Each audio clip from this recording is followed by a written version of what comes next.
Welcome to the course. This introductory module is designed to provide you with a comprehensive roadmap for navigating the Nutanix Certified Associate certification journey. This is an unofficial, independently produced course. It is not affiliated with, endorsed by, or connected to Nutanix Inc. in any way. All trademarks belong to their respective owners. In this chapter, we will break down the NCA exam objectives and establish a solid foundation for your study process. Our goal here is to bridge the gap between your current technical knowledge and the specific requirements mandated by the Nutanix certification blueprint. By framing your existing experience within the context of hyperconverged infrastructure, we ensure that you are not just memorizing answers, but truly understanding the underlying architecture. You will learn the exact requirements for a passing score and get comfortable with the various question formats you might encounter during the assessment. This structured approach is essential for any professional looking to validate their skills in a modern, cloud-centric IT environment. This course is meticulously designed for systems administrators, junior engineers, or anyone looking to formalize their experience with holistic IT infrastructure and virtualization. Whether you are already working with legacy three-tier architectures or are entirely new to HCI, we will guide you through the transition toward hybrid cloud concepts. Mastering these fundamentals is the first step toward joining a global community of cloud builders who rely on software-defined solutions to solve complex data center challenges. If you are serious about advancing your career and gaining a recognized credential that carries significant weight in the industry, you have come to the right place. We prioritize efficiency and clarity so that by the end of this curriculum, you will possess both the theoretical knowledge and the strategic mindset required to succeed. Successfully navigating the certification process requires more than just technical skill. It demands a disciplined approach to test preparation and ongoing maintenance. We will explore how to formulate an effective study schedule, leverage official documentation, and utilize the Nutanix support portal effectively. Understanding how to manage your time during the exam and identifying your own technical knowledge gaps are just as important as knowing the features of AOS or Prism. We will also discuss the administrative side of things, including scheduling your exam through Pearson VUE and understanding the requirements for maintaining your active certification status through the 3-year renewal process. This professional framework ensures that your certification remains a living, relevant asset in your career journey. I look forward to guiding you through these foundational concepts in our upcoming sessions. Talk to you soon. Welcome to this chapter, where we will examine the paradigm shift from traditional infrastructure to hyperconverged solutions. We will explore how legacy constraints pave the way for the software-defined data center. In a legacy three-tier architecture, we are forced to treat compute, storage, and networking as distinct silos. This design requires dedicated server hosts, a complex storage area network fabric, and specialized storage arrays that require their own management software and physical footprint. As an administrator, you end up balancing disparate management interfaces and dealing with the inevitable bottlenecks that arise when these components do not communicate effectively. Scaling such an environment is rarely straightforward, as it usually requires a forklift upgrade or the acquisition of new, proprietary hardware modules that introduce further complexity. When your storage controller hit a performance ceiling, you are often constrained by the rigid hardware limits of the array, rather than the actual needs of your applications. This rigidity is the fundamental challenge of the legacy approach, and it is exactly what we need to move away from if we want to build resilient, modern infrastructure. Hyperconverged infrastructure, or HCI, fundamentally restructures this by collapsing these silos into a single, cohesive software-defined layer. By combining storage and compute resources on the same physical host, we move toward a distributed systems model inspired by web-scale engineering. In this architecture, the storage controller logic is moved into a controller virtual machine running on every host, effectively localizing the data path. This means that when a virtual machine reads or writes data, it communicates primarily with the local instance of the storage software, which drastically reduces latency. This software abstraction layer also frees us from the constraints of traditional LUN management and complex fiber channel zoning, effectively turning a pile of commodity hardware into a unified, intelligent resource pool. By eliminating the middleman of the storage array, we simplify the data center footprint while gaining the ability to scale linearly by simply adding more nodes to the cluster. The value proposition of this model centers on the removal of hardware-specific lock-in and the significant reduction of total cost of ownership.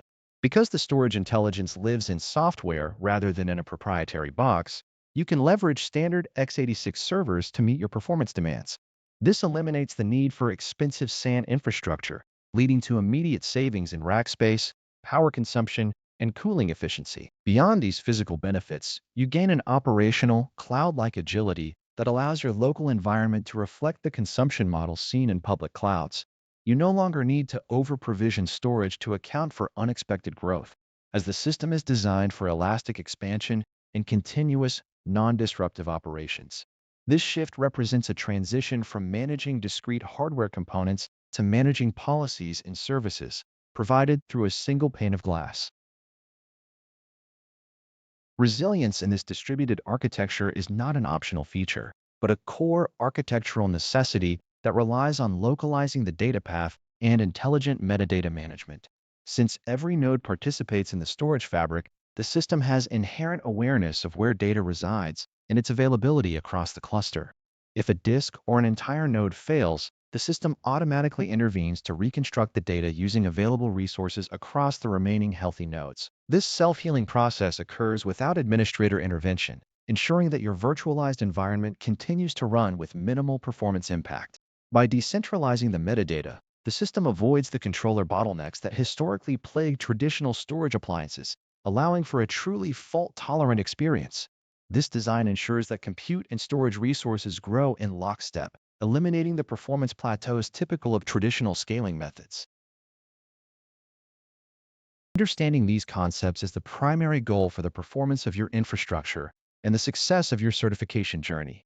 We have stripped away the complexities of the legacy SAN model to reveal why hyperconvergence is the preferred path for modern enterprises.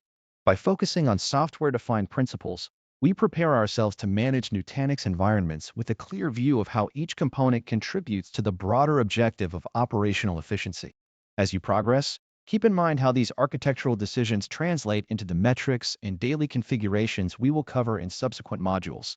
We are shifting our perspective from fighting hardware limitations to optimizing software-defined capacity and performance.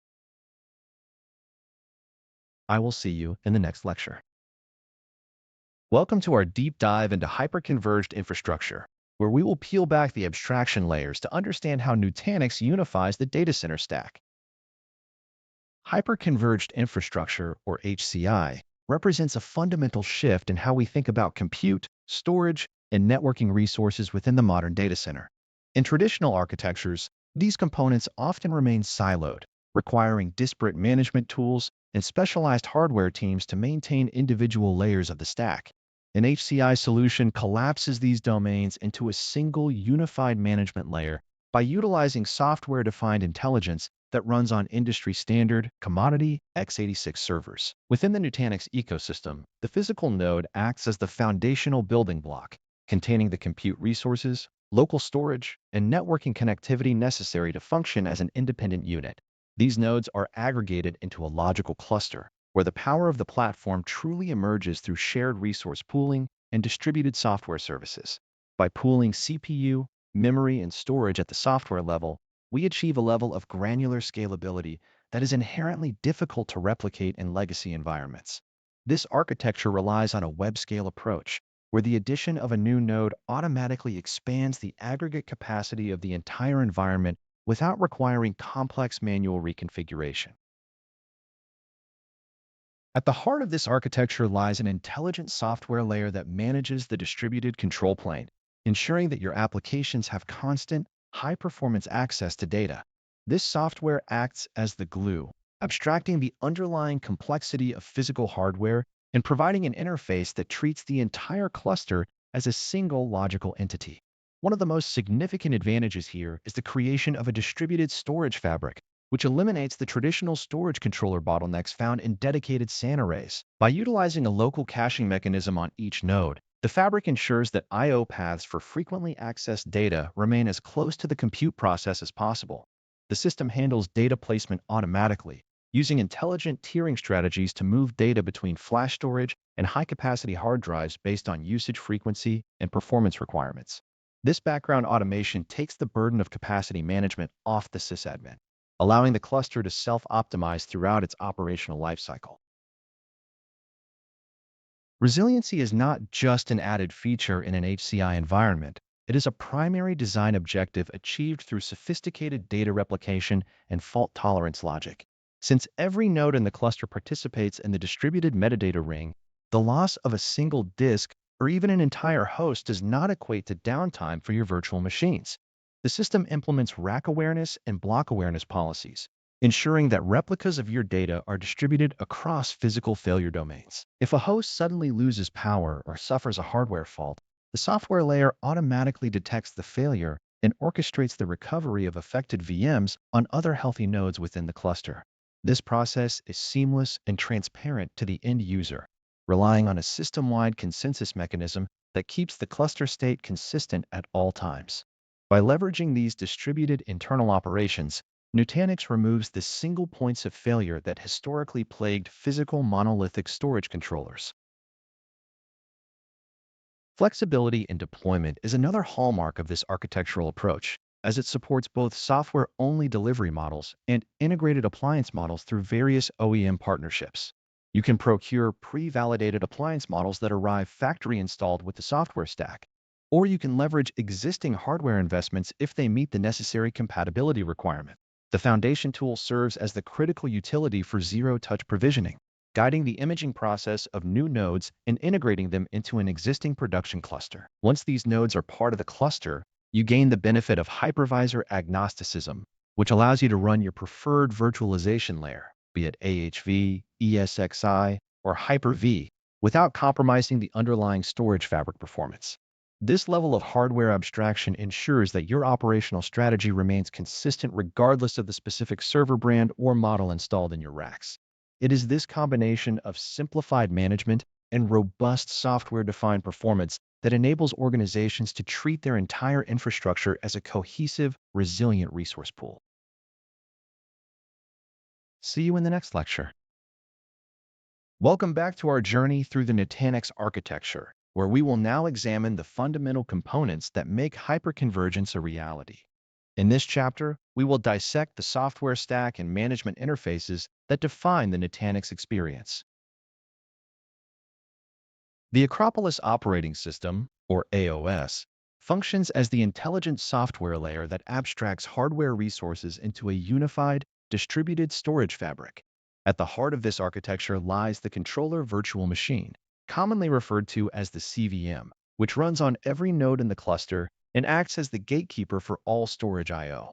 To ensure consistent performance, these CVMs require specific resource reservations, including dedicated CPU and memory, while physical disks are mapped directly to the CVM using pass-through technology. By decoupling the hardware abstraction from the hypervisor, AOS presents storage to the guest virtual machines through standard protocols like iSCSI, NFS, and SMB.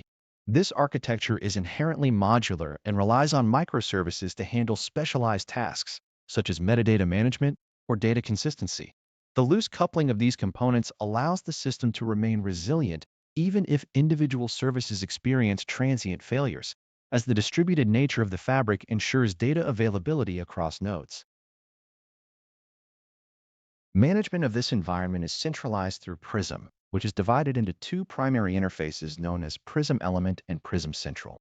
Prism Element provides granular per-cluster management capabilities through an HTML5 interface that displays real-time health dashboards and granular metrics.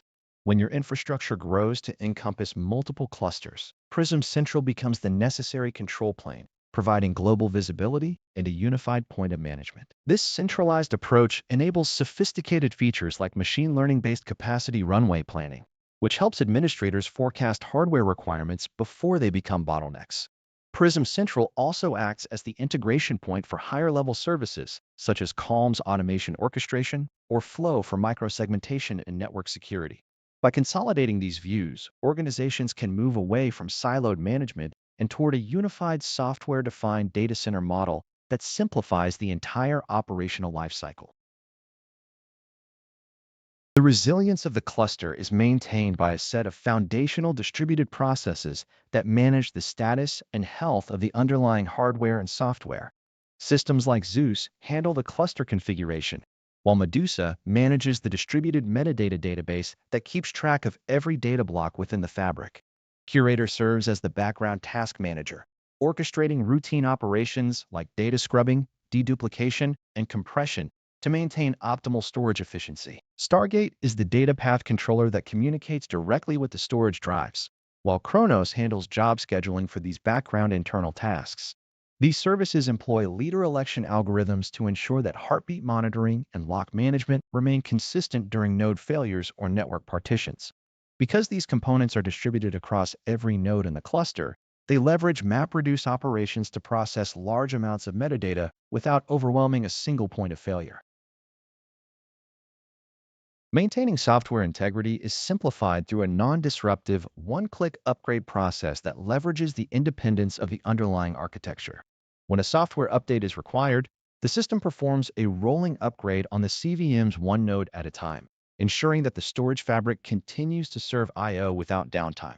This operational ease is tiered through licensing options, ranging from Starter to Ultimate, which unlock different capabilities within the management interface. You will find that registration of a cluster via the licensing portal is a prerequisite for activating many of these advanced features, such as deep analytics or multi-cluster orchestration. The entire architecture is designed to hide the complexity of distributed systems, allowing us to focus on application performance rather than the intricacies of persistent storage orchestration. Understanding how these services interact and how they are controlled via Prism is the key to mastering the Nutanix environment. I hope this overview clarifies how AOS and Prism work together to simplify your data center operations. See you in the next lecture. Welcome to the Distributed Storage Fabric, where we shift away from traditional storage silos to a unified, software-defined architecture. We will explore how data is abstracted, stored, and managed across the Nutanix cluster to achieve performance and resilience. The foundation of the Nutanix architecture is the Distributed Storage Fabric, or DSF, which acts as a virtualized storage layer spanning all nodes in a cluster. Unlike legacy storage area networks that rely on centralized controllers, DSF aggregates local storage from every node into a single, massive pool of capacity. This architecture operates as a persistent layer, presenting storage to hypervisors as if it were directly attached, while simultaneously providing enterprise-grade features like replication and deduplication. By abstracting the physical disk hardware into a software pool, the fabric allows administrators to manage storage logically through storage containers rather than physical arrays. The system manages data placement intelligently, ensuring that performance remains consistent even as the cluster scales. This approach eliminates the performance bottlenecks often associated with physical storage controllers by distributing the I/O workload across all available CVMs. Reliability is built into the fabric itself, meaning that even if a node or a disk fails, the data remains accessible across the remaining infrastructure. Understanding this fabric is essential for moving beyond basic configuration and into true data center optimization. At the heart of the DSF storage hierarchy is the concept of intelligent tiering, which leverages different media types like NVMe, SSD, and HDD to optimize performance. The system automatically categorizes data based on its access frequency, moving hot data to the fastest tiers while keeping cold data on lower-cost storage media. Central to this efficiency is the principle of data locality, which ensures that a virtual machine reads its data from the local node whenever possible. When a VM runs on a node, the DSF prioritizes serving its read request from that specific node's local storage rather than traversing the network. This significantly reduces network latency, which is a major contributor to performance degradation in distributed systems. When writing data, the write path execution is designed for speed and consistency, utilizing the oplog, which acts as a persistent write buffer. This buffer captures incoming writes before they are formally committed to the extent store, ensuring that data is safe even before it reaches long-term persistent media. Data management within the fabric relies on the Medusa service, which maintains the metadata necessary to keep track of every data block across the cluster. These metadata structures map logical addresses to physical extents and vDisks, allowing the system to locate data instantly regardless of the node architecture. Capacity optimization is handled through a combination of inline and post-process deduplication and compression. which can be tuned based on the specific workload. For instance, LZ4 or snappy algorithms are employed to shrink the footprint of data blocks, depending on the performance requirements of the storage container. Furthermore, erasure coding provides a more efficient alternative to traditional mirroring, reducing the overhead required to maintain redundancy in larger clusters. Administrators also have the flexibility to configure storage containers with specific attributes, like thin provisioning by default, or reserve capacity for performance-heavy applications. These settings ensure that the storage fabric can be tailored to the exact requirements of the environment, whether that involves high-performance virtual machine disks or bulk data capacity. High availability is inherent in the design, and the system employs techniques like fast path rebuilds to restore data integrity after failures. If a disk goes offline or a node becomes unavailable, the DSF initiates parallel rebuilds to restore redundant copies of the data across remaining nodes. This process of continuous availability ensures that the storage path is resilient and that data remains protected through automatic path redirection. The architecture also includes alerting thresholds and capacity limits to prevent the cluster from reaching an over-provisioned state, which would otherwise lead to performance loss or data unavailability. By integrating CVM failure handling directly into the data path, the fabric ensures that connectivity between the hypervisor and the storage layer survives controller downtime. The result is a system that presents a unified block-level abstraction to the hypervisor, hiding the complexity of the underlying physical storage from the end user. This cohesive design is what allows Nutanix clusters to behave as a single, resilient entity, rather than a collection of separate storage devices. See you in the next lecture. Welcome back. Today we are going to explore the AHV Hypervisor, which forms the foundation of the Nutanix virtualization strategy. We will specifically focus on its architecture, its relationship with AOS, and the core operational mechanics that define its performance within a cluster. The Acropolis Hypervisor, commonly known as AHV, represents Nutanix's commitment to delivering enterprise-grade virtualization built upon the open-source KVM technology. By integrating the hypervisor directly with the Acropolis operating system, or AOS, Nutanix eliminates the abstraction layer often found in traditional virtualization deployments. Unlike legacy solutions that require separate licensing models and complex management stacks, AHV is included at no additional cost as part of the Nutanix software suite. From an architectural perspective, AHV relies on Open vSwitch for network abstraction and uses libvirt for virtual machine management, creating a streamlined stack that simplifies administrative overhead. Because it is natively integrated, the hypervisor and the storage controller act as a single, cohesive entity on every node.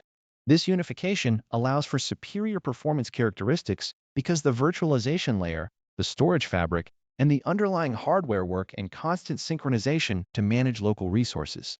This approach shifts away from traditional siloed hardware and software management, allows infrastructure teams to focus on service delivery rather than the complexities of maintaining a disjointed stack. When we consider the boot process and the internal storage architecture, AHV functions as a predictable, lean component of the overall node lifecycle. Upon power on, the node loads the hypervisor, followed by the controller virtual machine, or CVM, which provides the necessary storage intelligence for the host. The image service serves as the central registry for ISOs and virtual disks, ensuring that images are distributed efficiently across the cluster to minimize latency. This service is critical because it essentially serves as the entry point for all workloads being imported into the environment, whether they come from physical or virtual sources. The architectural design ensures that any disk image can be accessed by the hypervisor with minimal overhead, maintaining the promise of high performance. Such efficiency is vital when migrating workloads through cross-hypervisor disaster recovery, or CHDR, which facilitates moving VMs from legacy environments into the AHV ecosystem. By maintaining guest tools that optimize communication between the OS and the hypervisor, Nutanix ensures that VM mobility remains a fluid, non-disruptive task for administrators. High availability and resource scheduling are perhaps the most essential operational concepts for an AHV practitioner to master. In the event of a host failure, AHV uses its built-in intelligence to detect the loss of the host and immediately initiates the restart of virtual machines on healthy nodes within the cluster. This process relies on defined restart priorities, which allow administrators to ensure that mission-critical infrastructure applications are recovered before secondary services. Network configuration within these clusters is equally robust, leveraging integrated IP address management and native DHCP server capabilities to automate the assignment of network identities to guest VMs. For security, AHV incorporates microsegmentation via the flow integration, which provides granular traffic control at the individual VM level without requiring physical network changes. Furthermore, the handling of virtual switches and bond configurations allows for flexible uplink management, supporting different load balancing modes like active backup or balanced TCP to suit specific bandwidth requirements. Managing resources also involves sophisticated CPU and memory handling, including NUMA node awareness to ensure that virtual processes are pinned to physical processor cores for maximum execution speed. Dynamic resource scheduling ensures that VMs are placed appropriately across the available host pool to prevent resource contention under load.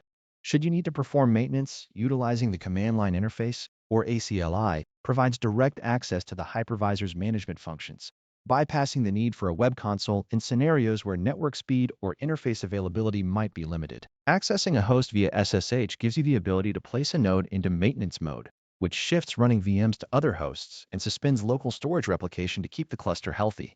By understanding how to tune these parameters and monitor the local environment, you move from being a casual user to a proficient operator of the stack. These core concepts form the bedrock upon which all other administrative tasks in the Nutanix cluster are built. Feel free to review your notes on these fundamental mechanisms before we proceed to the next session. Welcome back. In this lecture, we will explore the physical reality of Nutanix hardware and the architectural expansion of the data center into public clouds. The foundation of the Nutanix ecosystem rests on a hardware-agnostic philosophy that prioritizes software-defined intelligence over rigid physical dependencies. While Nutanix initially rose to prominence through the NX series of appliances, which are purpose-built for the distributed storage fabric, the architecture is equally at home on industry-standard platforms from vendors like Dell EMC, Lenovo, HPE, and Cisco.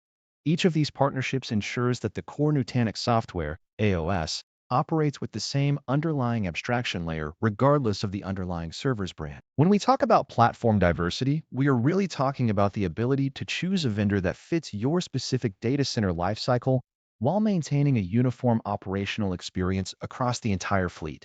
This abstraction means that your management team interacts with Prism rather than the low-level management interfaces of a specific server vendor.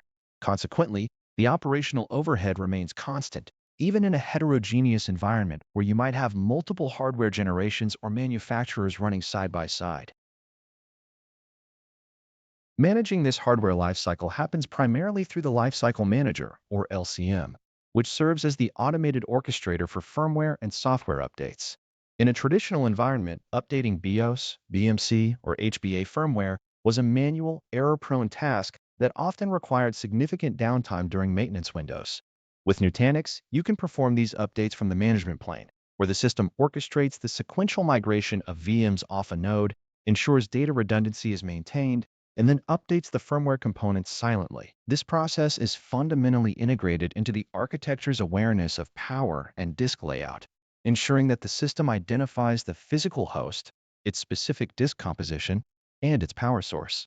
By abstracting the physical rack layout and redundancy domains, the software allows you to replace a failing SSD or HDD, or even remove an entire node without disrupting the storage service or the availability of the virtual machines hosted within the cluster. Moving beyond the physical data center, Nutanix Cloud Clusters, or NC2, allows an organization to extend its on-premises environment into public cloud infrastructures such as AWS and Azure. This capability is not merely about moving VMs to the cloud, but rather about extending the existing Nutanix network, security policies, and management tools into bare metal instances provided by the public cloud vendor. By leveraging the same VPC integration as your internal infrastructure, NC2 creates a seamless hybrid cloud fabric that bridges the gap between private and public resources. You can utilize this for elastic capacity expansion when demand peaks, or for disaster recovery scenarios where keeping a secondary, power-hungry data center is cost prohibitive. Because NC2 relies on elastic consumption models, you only pay for the cloud resources while they are actually consumed, transforming what was once a capital expense for additional hardware into a flexible operational expense governed by your existing software licenses. In architecting these hybrid environments, understanding the deployment rules of heterogeneous clusters is essential for maintaining predictable performance. The software abstraction handles much of the complexity, but you must still consider the intermixing of node types, such as storage-heavy nodes versus compute-heavy or storage-only configurations. When you add a new cloud-based node to your existing cluster, the system performs an initial discovery process using link local addressing to verify connectivity before incorporating the node into the distributed storage fabric. This, combined with the underlying block awareness that prevents data loss during localized power or component failures, provides the necessary assurance that your cloud-based workloads are as resilient as those housed in your own server room. All of this is integrated into a unified management plane, effectively making the public cloud just another cluster that your administrators manage through the same dashboard they use for their local hardware. See you in the next lecture. Welcome to the chapter on navigating the Nutanix interface, where we focus on effectively interacting with your cluster management tools. We will begin by examining the mechanics of accessing Prism Element to ensure you can securely and reliably manage your local node environments. Prism Element serves as the primary management interface for an individual Nutanix cluster, acting as the gateway to the controller virtual machine, or CVM, services residing on each node. When you connect to a cluster, you typically direct your web browser toward the cluster virtual IP address, which acts as a floating IP mechanism. This address is designed to be highly available. It does not bind to a single physical node, but rather migrates to function on the node currently serving as the leader. If the leader node experiences a fault or goes offline for maintenance, the software logic automatically handles the failover to another healthy CVM, ensuring that your connection remains stable and your management traffic is always routed correctly. This abstraction is fundamental to the Nutanix architecture, allowing administrators to interact with the cluster as a unified entity rather than managing individual nodes in isolation. Authentication is the first hurdle in securing this management plane, and you should always start with the default credentials provided by Nutanix, with the understanding that they must be changed immediately upon your first login. For environments requiring centralized identity management, Prism Element supports authentication through Active Directory or broader LDAP structures, allowing you to map internal organizational users to specific functional groups. Role-based access control, or RBAC, is the primary mechanism for enforcing the principle of least privilege, allowing you to assign permissions based on predefined roles such as cluster admin, user admin, or simple viewer access. While these predefined roles cover most common administrative workflows, the system also supports the creation of custom roles for more granular control. Beyond standard directory services, you can also look into external authentication via SAML for single sign-on capabilities, which integrates your infrastructure into wider corporate identity providers and simplifies the login lifecycle for your IT team. The security posture of your management interface extends beyond just who can log in, as you must also consider the environment in which the management traffic lives. Proper security hardening includes configuring a custom security banner to present legal or organizational warnings, along with enforcing strict session timeouts to prevent unauthorized access from abandoned workstations. You should also prioritize SSL certificate management by replacing the default self-signed certificates with custom, trusted certificates, such as wildcard certificates, to eliminate browser security warnings and ensure encrypted communication. Furthermore, you can implement network segmentation for management traffic to isolate the Prism access interface from the primary production or VM networks. IP whitelisting serves as another layer of defense by restricting access to the management console to known, trusted source addresses, thereby significantly reducing the attack surface against unauthorized brute force attempts. Once authenticated, your interaction with the interface relies on the layout and navigation structures designed to expose complex infrastructure data intuitively. The primary menu structure keeps administrative categories within reach, while the gear icon opens the settings menu where you would configure local authentication methods, language localization, and accessibility preferences.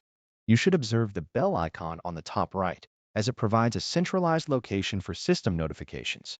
And the Tasks drop-down menu is an essential tool for tracking the status of running operations. The dashboard relies heavily on health widgets that synthesize complex metrics into actionable insights regarding storage and VM performance. If you ever find yourself needing programmatic control, the system features a dedicated API explorer that allows you to interface with the platform via REST API calls, providing a graphical way to understand the underlying schema and test your automation scripts directly through the browser. See you in the next lecture. Welcome back. In this session, we will examine the primary mechanisms for accessing and managing your Nutanix infrastructure through Prism Central. Prism Central serves as the multi-cluster management interface, providing a unified console for your entire Nutanix deployment. Unlike Prism Element, which is bound to a single cluster, Prism Central acts as a centralized brain, aggregating telemetry and management operations across multiple sites.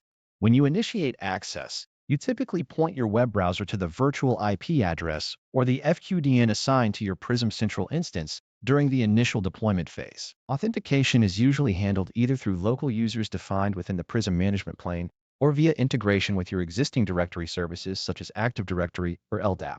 This interface relies heavily on modern web standards, utilizing HTML5, so you do not need to worry about deprecated browser plugins for core functionality.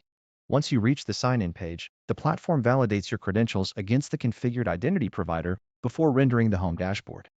Understanding this entry process is mundane, yet fundamental, because it is the gatekeeper for all global administrative tasks. You will find that consistent access patterns help in maintaining a structured operational environment across geographically dispersed clusters.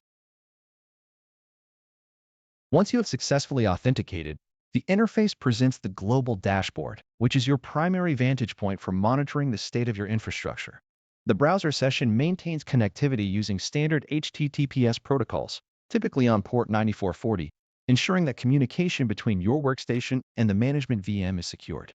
If you are managing multiple clusters, the navigation bar at the top of the screen acts as an entity explorer that allows you to shift focus between specific hardware deployments and the global view. You might notice that the latency of this interface depends on the underlying performance of the Prism Central VM itself, rather than the individual managed clusters.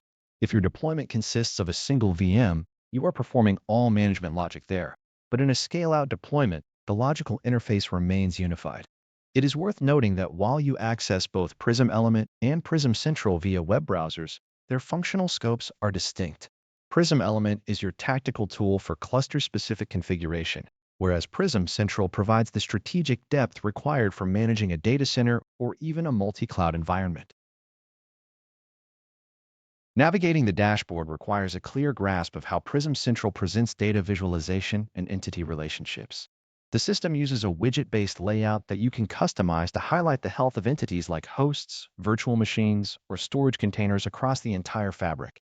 When you access these views, the system dynamically queries the registered Prism Element clusters to fetch current telemetry data. If a specific cluster becomes unreachable or communication is interrupted, the UI will reflect this status, alerting you to potential connectivity issues. You must also be aware that the responsiveness of the global search bar is a result of the indexed metadata maintained specifically within the Prism Central database. This allows for near-instant navigation to specific virtual machines or nodes regardless of their physical placement in your infrastructure. Mastering this navigation path is essential for rapid incident response, as it minimizes the time spent digging through various menus. By centralizing management, you move away from siloed administration and embrace a unified operations model that scales far more efficiently. Keep these access fundamentals in mind for your next task. Welcome back to our exploration of the Prism interface, where we shift our focus toward the primary landing page for operators. In this lesson, we will deconstruct the dashboard to ensure you can derive meaningful operational intelligence at a glance. The Prism dashboard serves as the central nervous system for your Nutanix environment, providing a consolidated view of both hardware and software health. When you first log into Prism Element or Prism Central, the interface is designed to surface critical information immediately to minimize the time spent investigating potential bottlenecks. You begin by observing the main health widgets, which categorize cluster resilience into distinct states such as optimal, warning, critical, or fault. Understanding these states is foundational for an associate, as they represent the high-level health of your nodes and storage services. If you see a warning status, it usually implies that while the cluster is functional, a component, perhaps a fan, power supply, or a non-critical storage service, requires attention before it escalates. The goal here is not just to notice a color change on the dashboard, but to internalize what these indicators mean for the underlying physical and logical infrastructure. Capacity management is perhaps one of the most practical applications of the dashboard, where you must distinguish between raw and usable capacity. Raw capacity represents the total physical storage installed in your hosts, but we care more about the usable capacity after accounting for data reduction techniques like deduplication and compression. The dashboard displays savings ratios that demonstrate how efficiently your cluster handles data, allowing you to track how features like erasure coding or compression contribute back to your total storage footprint. You will also monitor current performance metrics, specifically IOPS, latency, and bandwidth, displayed through interactive time series charts. These graphs are not static images. You can zoom in and out of specific time windows to correlate a latency spike with a specific backup job or a surge in user activity. By mastering these visual representations of performance, you move from merely looking at data to analyzing the temporal patterns of your workloads. Entity tracking rounds out the operational view by providing a real-time count of active VMs, powered-off VMs, and the status of individual nodes. This physical hardware summary is essential for capacity planning and troubleshooting, as it provides a bird's-eye view of your data center rack. Versioning and cluster-specific information are permanently displayed, ensuring that you always know the exact AOS version and cluster topology you are currently managing. Even the data protection status is integrated into this view, highlighting whether snapshot replication or disaster recovery policies are currently meeting their objectives. If you see a notification in the efficiency segment of the dashboard, pay close attention to the runway prediction engine, which calculates your time to exhaustion for CPU, memory, and storage based on current consumption trends. This predictive modeling is a powerful tool for preventing resource starvation, making it a critical aspect of your responsibilities as a cluster administrator. Navigating the UI requires developing a sense of workflow efficiency, where you leverage quick links to jump directly to specific entities like a misbehaving VM or a congested host. Every widget on the dashboard can often be clicked to drill down into deeper analytics, which acts as a bridge between high-level monitoring and granular entity management.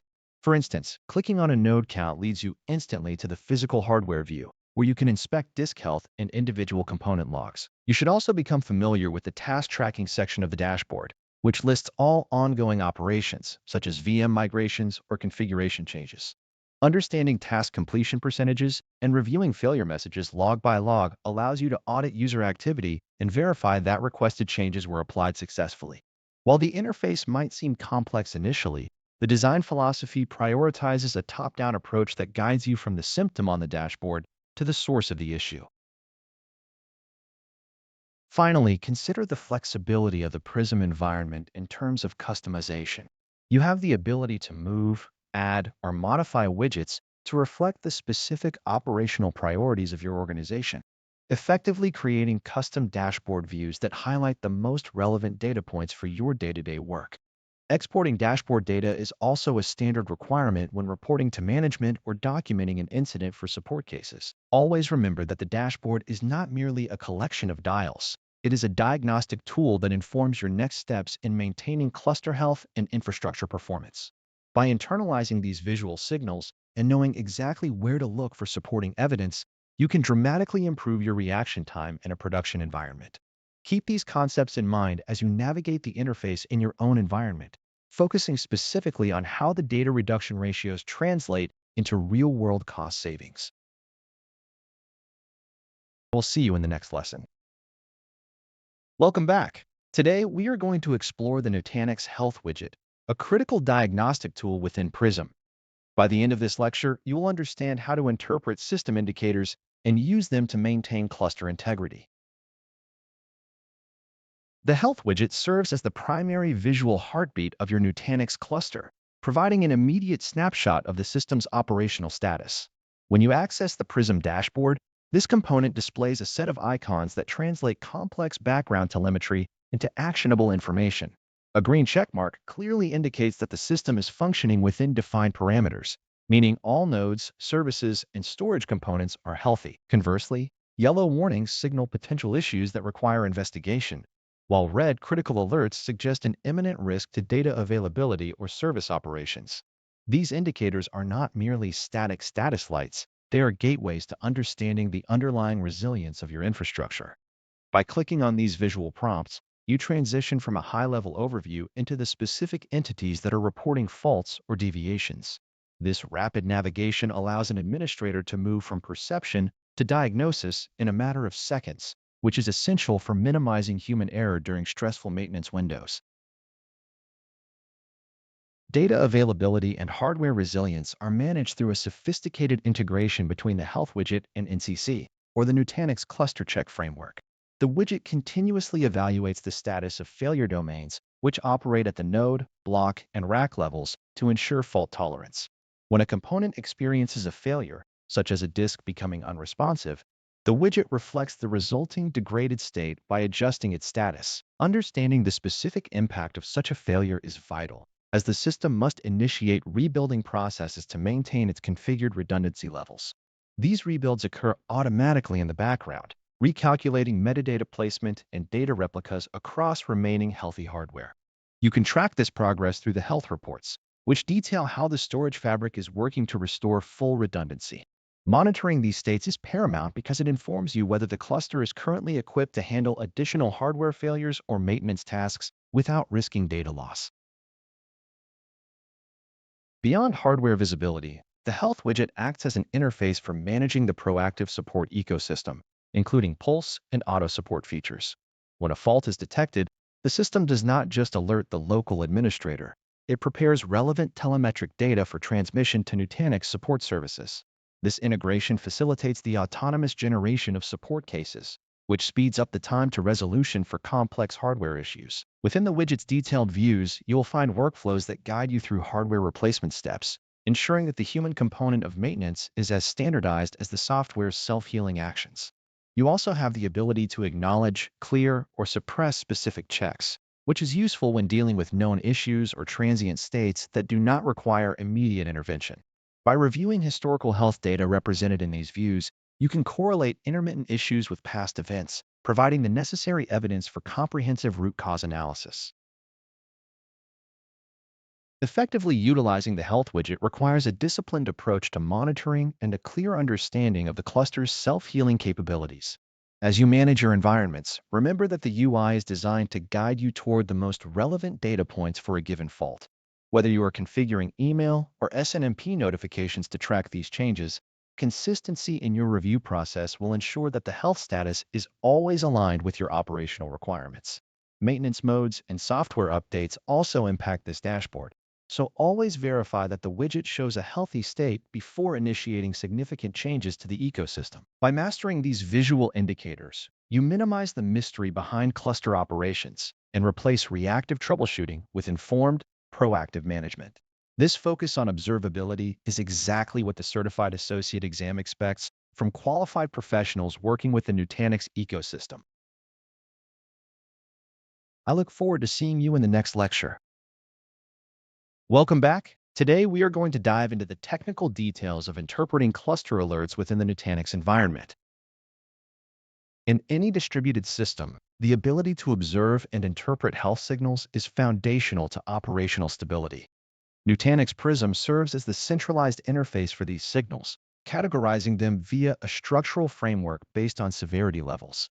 Alerts are fundamentally classified as critical, warning, or info, providing a triage mechanism for your administrative day-to-day work. Critical alerts typically indicate a service disruption or a hardware failure that requires immediate intervention to maintain data integrity or availability. Warnings, by contrast, signify conditions that are trending toward a threshold violation, such as high CPU usage or storage latency, which do not yet compromise operations but necessitate proactive attention. Info messages provide contextual data about cluster state transitions, maintenance tasks, or routine background operations that do not require an active response. Properly segmenting these inputs allows a cluster administrator to prioritize real issues over ambient operational noise. When we examine the configuration of these policies, we observe that the system employs a set of default triggers defined by the Nutanix Cluster Check, or NCC framework. However, a rigid adherence to out-of-the-box thresholds is rarely sufficient for the unique demands of a production environment. You can modify these alert triggers to suit specific performance profiles, such as adjusting the latency thresholds for storage controllers or the memory headroom allocated to the controller virtual machine, known as the CVM. Consider a database workload that requires tighter latency tolerances. You might need to lower the threshold at which a storage latency alert is generated to act before performance degrades noticeably to your end users. When you modify these custom thresholds, you are essentially defining the operational boundaries for your specific hardware and software stack. This granular control ensures that the monitoring system remains an asset rather than a source of fatigue. The delivery of these alerts is just as critical as the classification mechanism, as an alert trapped inside a management console is easily ignored. By configuring SMTP server details, administrators ensure that stakeholders receive real-time notifications about shifting cluster conditions. Beyond standard email, enterprise ecosystems often require integrations with external monitoring solutions such as SIM platforms or broader data center management tools. This is achieved via SNMP trap destinations or syslog server forwarding, which pushes alerts into a centralized logging pipeline. These mechanisms allow you to correlate infrastructure health data with broader application performance metrics, providing a holistic view of the stack. If you have an existing operations center that handles global infrastructure, directing these traps to their ingesters is the most effective path to operational transparency. Responding to alerts involves three primary states: acknowledging, resolving, and auto-resolving. Acknowledging an alert serves as a digital signature, documenting that an administrator has observed the condition and is currently investigating or mitigating the underlying issue. It prevents other team members from duplicating efforts and helps in auditing the response time for key infrastructure incidents. Crucially, many alerts in the Nutanix ecosystem feature auto-resolving capabilities, which means that once the condition that triggered the alert returns to an acceptable operational state, the system automatically closes the alert. This functionality significantly reduces the administrative burden of manual housekeeping, as fleeting spikes in network connectivity or minor disk latency fluctuations do not necessitate a permanent record of manual intervention. Effective alert management also reaches into historical analysis and troubleshooting workflows, where filtering and sorting become your most useful diagnostic tools. Prism allows you to filter alerts by entity, such as a specific host, CVM, or virtual machine, and by timestamps or severity levels, enabling you to isolate a noisy neighbor or a faulty hardware component during a post-mortem review. When identifying trends, such as recurring CPU contention or storage capacity warnings, exporting this alert data allows for deeper analysis outside the console environment. This data is often indispensable when working with support services, as you can correlate hardware errors with specific task logs.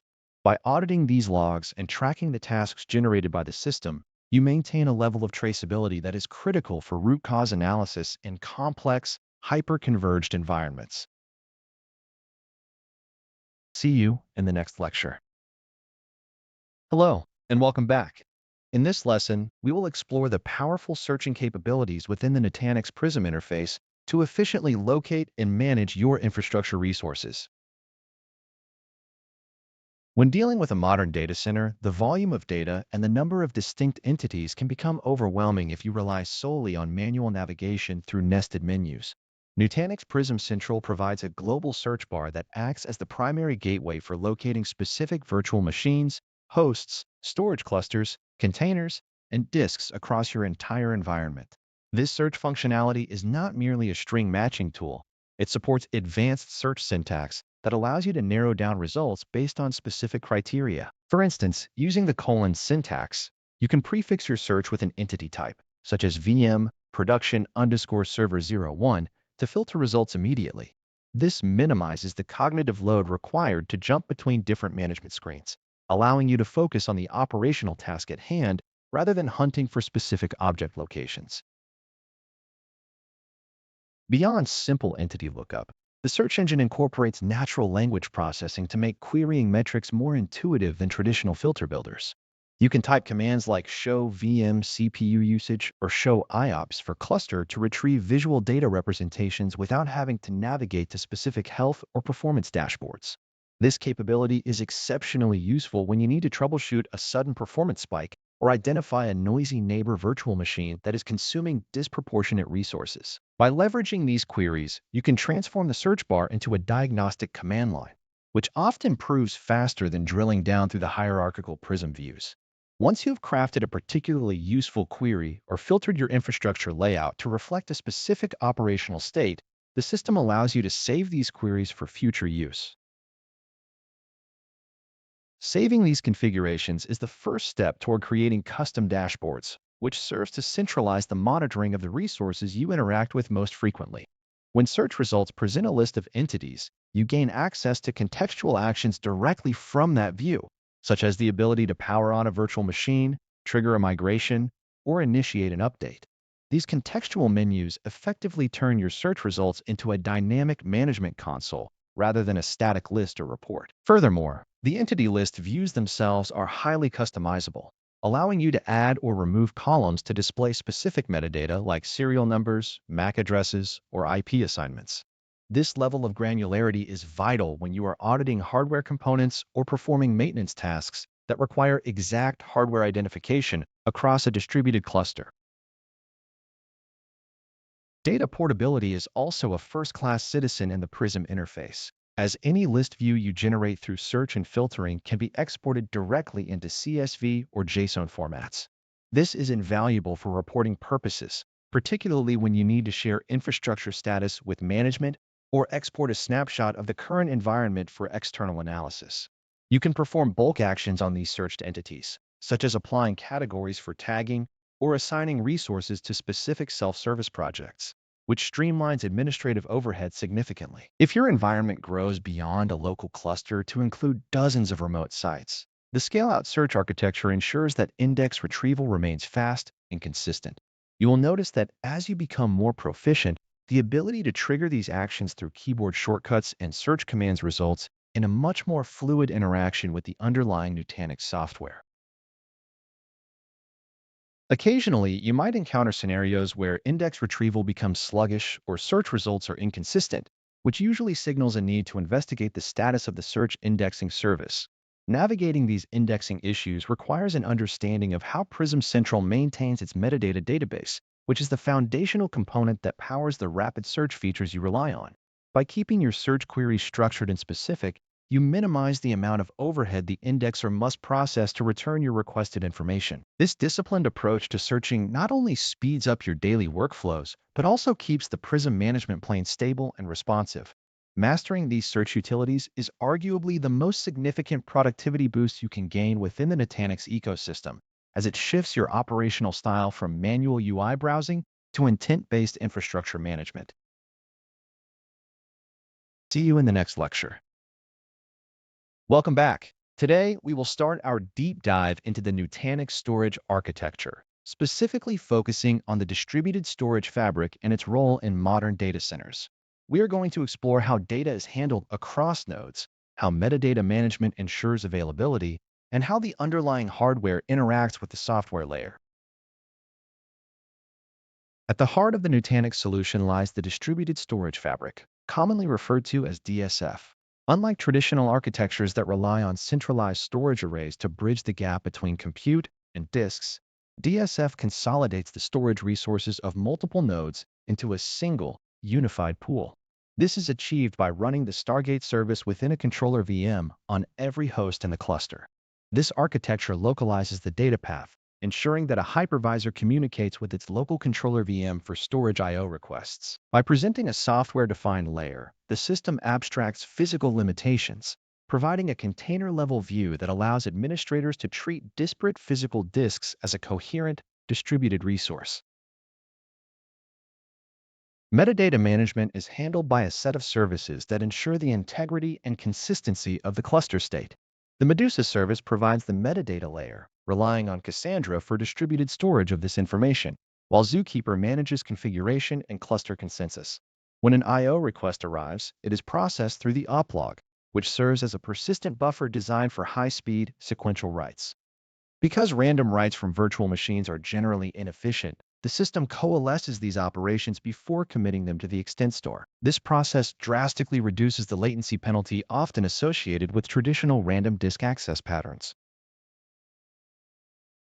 Data placement and health are further governed by background processes that operate independently of the primary I/O path. Curator acts as the background worker, responsible for map-reduced tasks such as data tiering, background scrubbing, and file system balancing. It distinguishes between hot and cold data, migrating information between SSD, NVMe, and HDD tiers to optimize performance based on historical access patterns. This information lifecycle management ensures that the most frequently requested data resides on the highest performing media. Simultaneously, Curator validates data integrity, performing proactive disk scrubbing to identify and correct potential silent data corruption before it becomes a problem. The read path is equally optimized to reduce overhead. The system attempts to serve read requests from the unified cache located in the RAM of the controller VM. If the data is not present in this cache, it is fetched from the extent store. Direct mapping through pass-through disk management allows the controller VM to have direct control over physical hardware, which simplifies the storage controller logic significantly.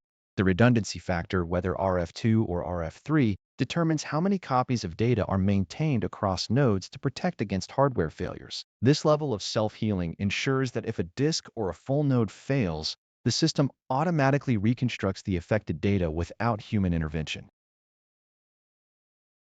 Capacity planning requires a clear understanding of the difference between physical disk limitations and the usable capacity presented to the hypervisor.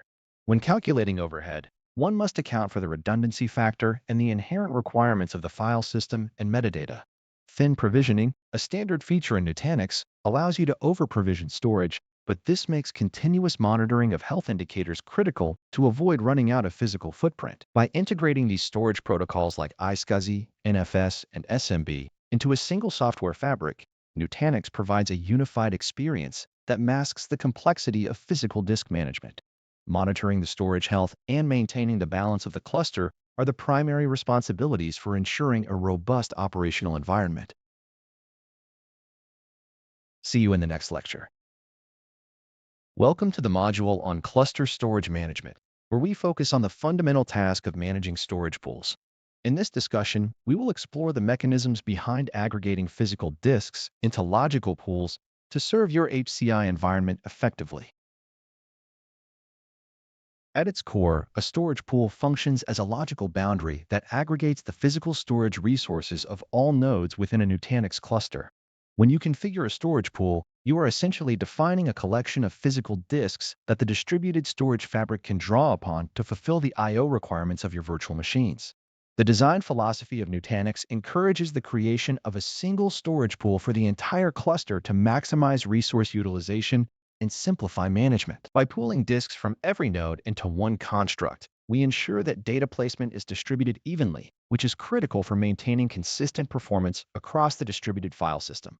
While legacy systems might have required you to manually manage individual RAID groups or volumes, the Nutanix abstraction layer removes this overhead. This approach allows the system to balance data automatically across all available physical media, regardless of which node actually hosts the specific virtual machine. While the standard recommendation is to maintain a single storage pool, there are specific scenarios where you might consider multiple pools, although these represent exceptions rather than the norm. For example, if you have a cluster containing drastically different hardware types, such as a mix of high-performance NVMe drives and high-capacity spinning disks, you might separate them if specific workloads require strict isolation or different data lifecycle policies.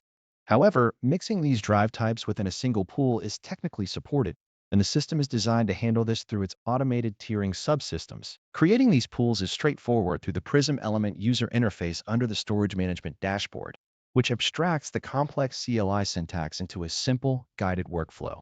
If you prefer the CLI, the ACLI command set offers granular control over naming and specific disk associations, though most administrative tasks today are best handled through the integrated GUI.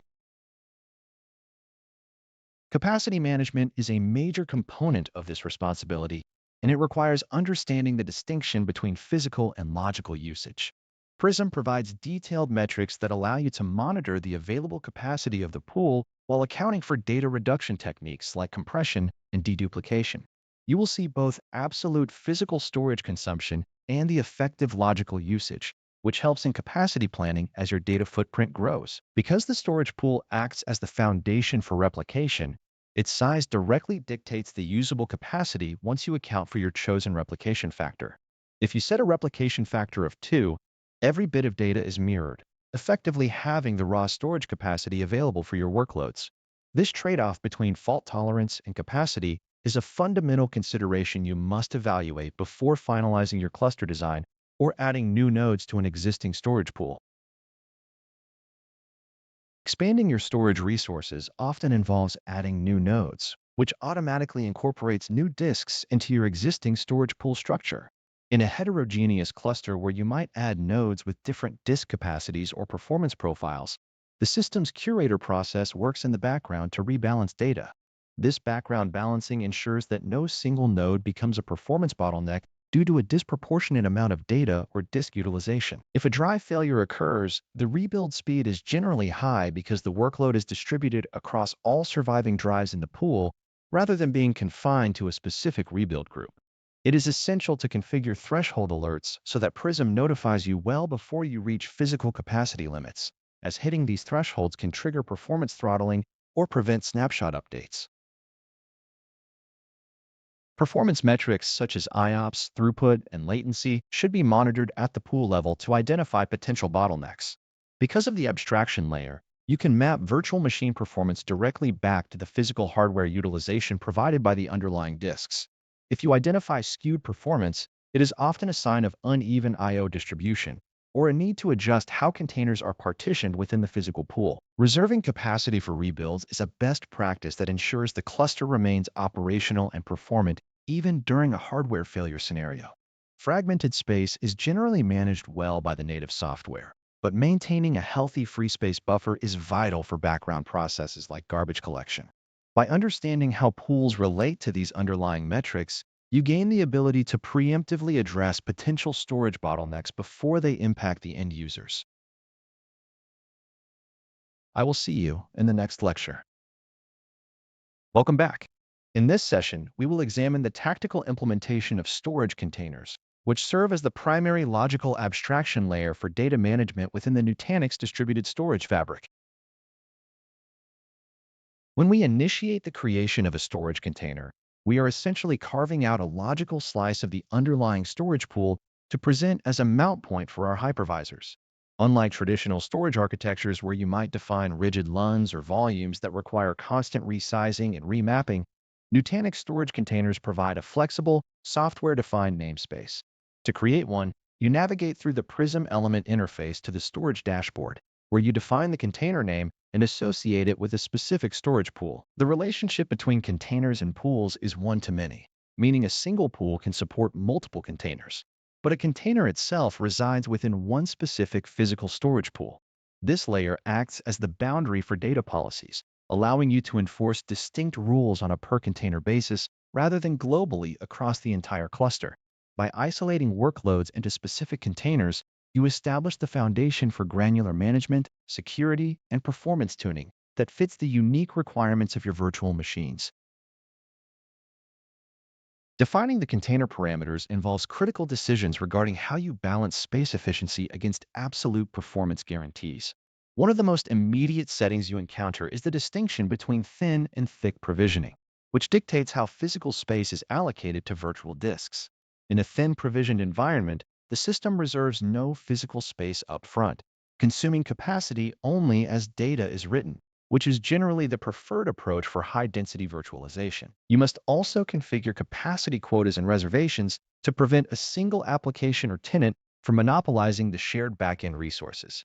Setting a reserved capacity ensures that a specific amount of space is guaranteed to be available, while setting an advertised capacity limit serves as a soft threshold for management alarms. These settings provide the necessary guardrails to ensure that your cluster remains predictable, even when multiple disparate workloads share the same underlying hardware resources. Modern storage management requires a nuanced approach to data efficiency. which you apply directly at the container level through features like deduplication, compression, and erasure coding. When you enable these optimizations, the intelligent distributed storage fabric manages the computational overhead while simultaneously reducing the physical data footprint. It is important to remember that changing these policies on the fly can have differing impacts depending on whether the optimization is inline or post-process. Inline deduplication is processed as data is written to the system, which minimizes the I/O tax but imposes a higher computational burden on the controller virtual machine during ingestion. Conversely, post-process options delay the optimization until after the data has been committed to disk, which is sometimes preferred for write-heavy workloads that cannot tolerate initial latency spikes. Understanding these trade-offs allows you to architect a cluster that scales efficiently without compromising the performance characteristics expected by the guest operating system. Access control and network security are equally vital when you expose these containers to your hosts via NFS or iSCSI. You can implement IP-based whitelisting to strictly govern which hosts or networks can mount a specific container, thereby limiting the exposure of your data to authorized consumers. Within the realm of replication, the configuration of the replication factor, or RF, determines the resiliency of your data against hardware failure. While most clusters default to an RF2 configuration, which maintains 2 copies of data, you may choose to override this to RF3 in environments where data availability and high-level protection are the absolute priority. This transition from RF2 to RF3 increases the required storage space by 50%, but it provides a critical layer of safety by ensuring 3 replicas persist even during concurrent multi-node failures. Aligning your container configuration with your organizational design, such as using specific naming conventions for different tiers of service, ensures that you maintain a clear, manageable, and performant storage landscape. See you in the next lecture. Welcome to our exploration of data resiliency, where we will examine how Nutanix maintains service continuity and data integrity. We will focus specifically on the mechanisms of redundancy and replication. In an HCI environment, redundancy is not merely a feature but the foundational guarantee of the entire platform. Nutanix implements this through the concept of the replication factor, commonly referred to as RF. When you configure a cluster, you define how many copies of your data exist across the physical nodes. An RF2 configuration ensures that 2 copies of each data block are stored on different nodes, which is sufficient if you only require protection against a single node failure. However, moving to an RF3 configuration mandates 3 copies, effectively increasing your storage overhead by a factor of 3. This choice is critical during capacity planning, as it fundamentally dictates the usable space relative to your raw physical capacity. While storage capacity is an obvious concern, we must also consider failure domains and how the distributed storage fabric handles them.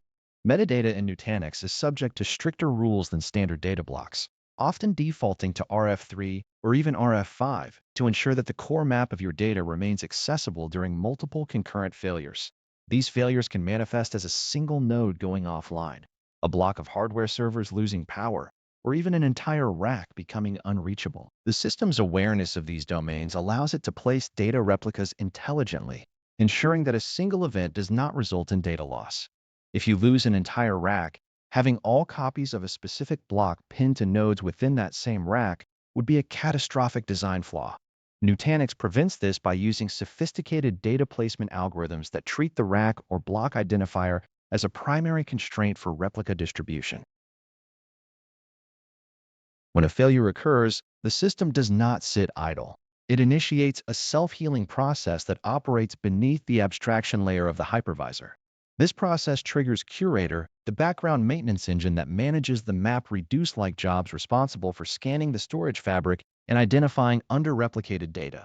Once the system detects that a node or drive has failed, the background tasks automatically begin rebuilding the missing data blocks onto the remaining healthy nodes. This rebuild traffic does impose a load on the network and CPU, but Nutanix prioritizes it to ensure that the cluster returns to a healthy, fully redundant state as quickly as possible. You can monitor this progress within Prism, which provides visibility into the rebuild status and the current health of the distributed file system. Changing redundancy levels after a cluster is already in production is a significant operation that requires careful risk assessment. Moving from RF2 to RF3 is an online conversion, but it requires enough free capacity to accommodate the massive increase in data duplication throughout the transition. During this process, the read and write paths must handle the additional overhead of updating metadata and migrating blocks across the network. Furthermore, in environments requiring synchronous replication, acknowledgement of writes is held until the data is successfully written to the other side, impacting latency. These scenarios are designed to ensure that even under high load, the system maintains strict consistency and durability for every I/O request. To handle more complex scenarios like network partitions or split-brain conditions, Nutanix employs quorum mechanisms to maintain a single source of truth. If a cluster is divided due to a massive network failure, the partition that maintains the quorum continues to serve I/O, while the others suspend operations to prevent data corruption. This is particularly relevant in metro availability scenarios where two sites operate in an active-active configuration. These setups require a witness component, often a lightweight VM, to decide which site becomes the primary owner of the data during a complete site failure. Maintaining this level of storage reliability requires regular auditing of the cluster's resilience status to ensure that your failure tolerance remains within calculated limits. I look forward to continuing this conversation in the next lecture. Welcome back. In this lecture, we examine the mechanisms for capacity optimization within the Nutanix distributed storage fabric to ensure efficient resource utilization. Capacity optimization is essentially the art of storing more data in less physical space without compromising the integrity of your information. Nutanix achieves this through a suite of technologies including compression, deduplication, and erasure coding, each operating at different layers of the I/O path. When we discuss compression, we generally encounter two primary algorithms, LZ4 and Snappy. LZ4 is heavily favored for its incredible speed, making it the default choice for inline operations where low latency is critical. Snappy, while also efficient, offers a different balance between CPU cycles and compression ratios, often relegated to specific scenarios where the performance impact of the compression process is outweighed by the need for higher storage density. Inline compression happens as data is written to the extent cache or the performance tier, providing immediate space savings. Conversely, post-process compression occurs after the data has settled on the persistent tier, handled by the curator's background tasks, which scan the storage to optimize data blocks during periods of lower I/O activity.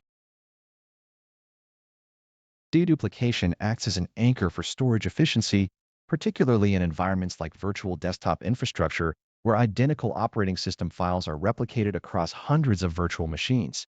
The system utilizes fingerprinting, where unique hashes are calculated for data blocks, allowing the controller to identify duplicates and store only a single instance of the data, referencing it through metadata. This metadata cache is stored in memory to ensure that read lookups remain fast, as the overhead of deduplication is primarily found in the index management layer. Inline deduplication is highly effective for VDI and cloned environments because the incoming writes are checked against existing data fingerprints before hitting the disk. However, for write-heavy databases or workloads with highly random and unique data footprints, the overhead of checking for duplicates might not yield significant savings, which is why understanding your workload profile is fundamental. When we talk about space reclamation, we rely on the unmap and trim protocols to communicate between the guest operating system and the storage fabric, ensuring that when files are deleted, the space is actually freed up within the container rather than remaining marked as occupied. Erasure coding, often referred to as ECX, provides a sophisticated alternative to traditional RAID schemes by using parity calculation to protect data, while significantly reducing the overhead usually required by full replication. In a standard replication scenario, we might mirror data twice or thrice, consuming substantial physical storage. ECX works by striping data across multiple nodes and calculating parity fragments, allowing the cluster to tolerate node or drive failures with a much smaller percentage of overhead. It is best suited for cold data or data that is not subject to constant, bursty read-write patterns, as the process of calculating parity and performing multi-node reads can introduce a write penalty. The curator service manages the transition of data into ECX, typically delaying the execution to avoid immediate performance hits on the ingest path. Deciding whether to use these features depends entirely on the trade-off between the desired responsiveness of your applications and the physical capacity limits of your cluster. a balance easily inspected via the Prism Capacity widget. Monitoring these savings entails more than just watching the total percentage of recovered space.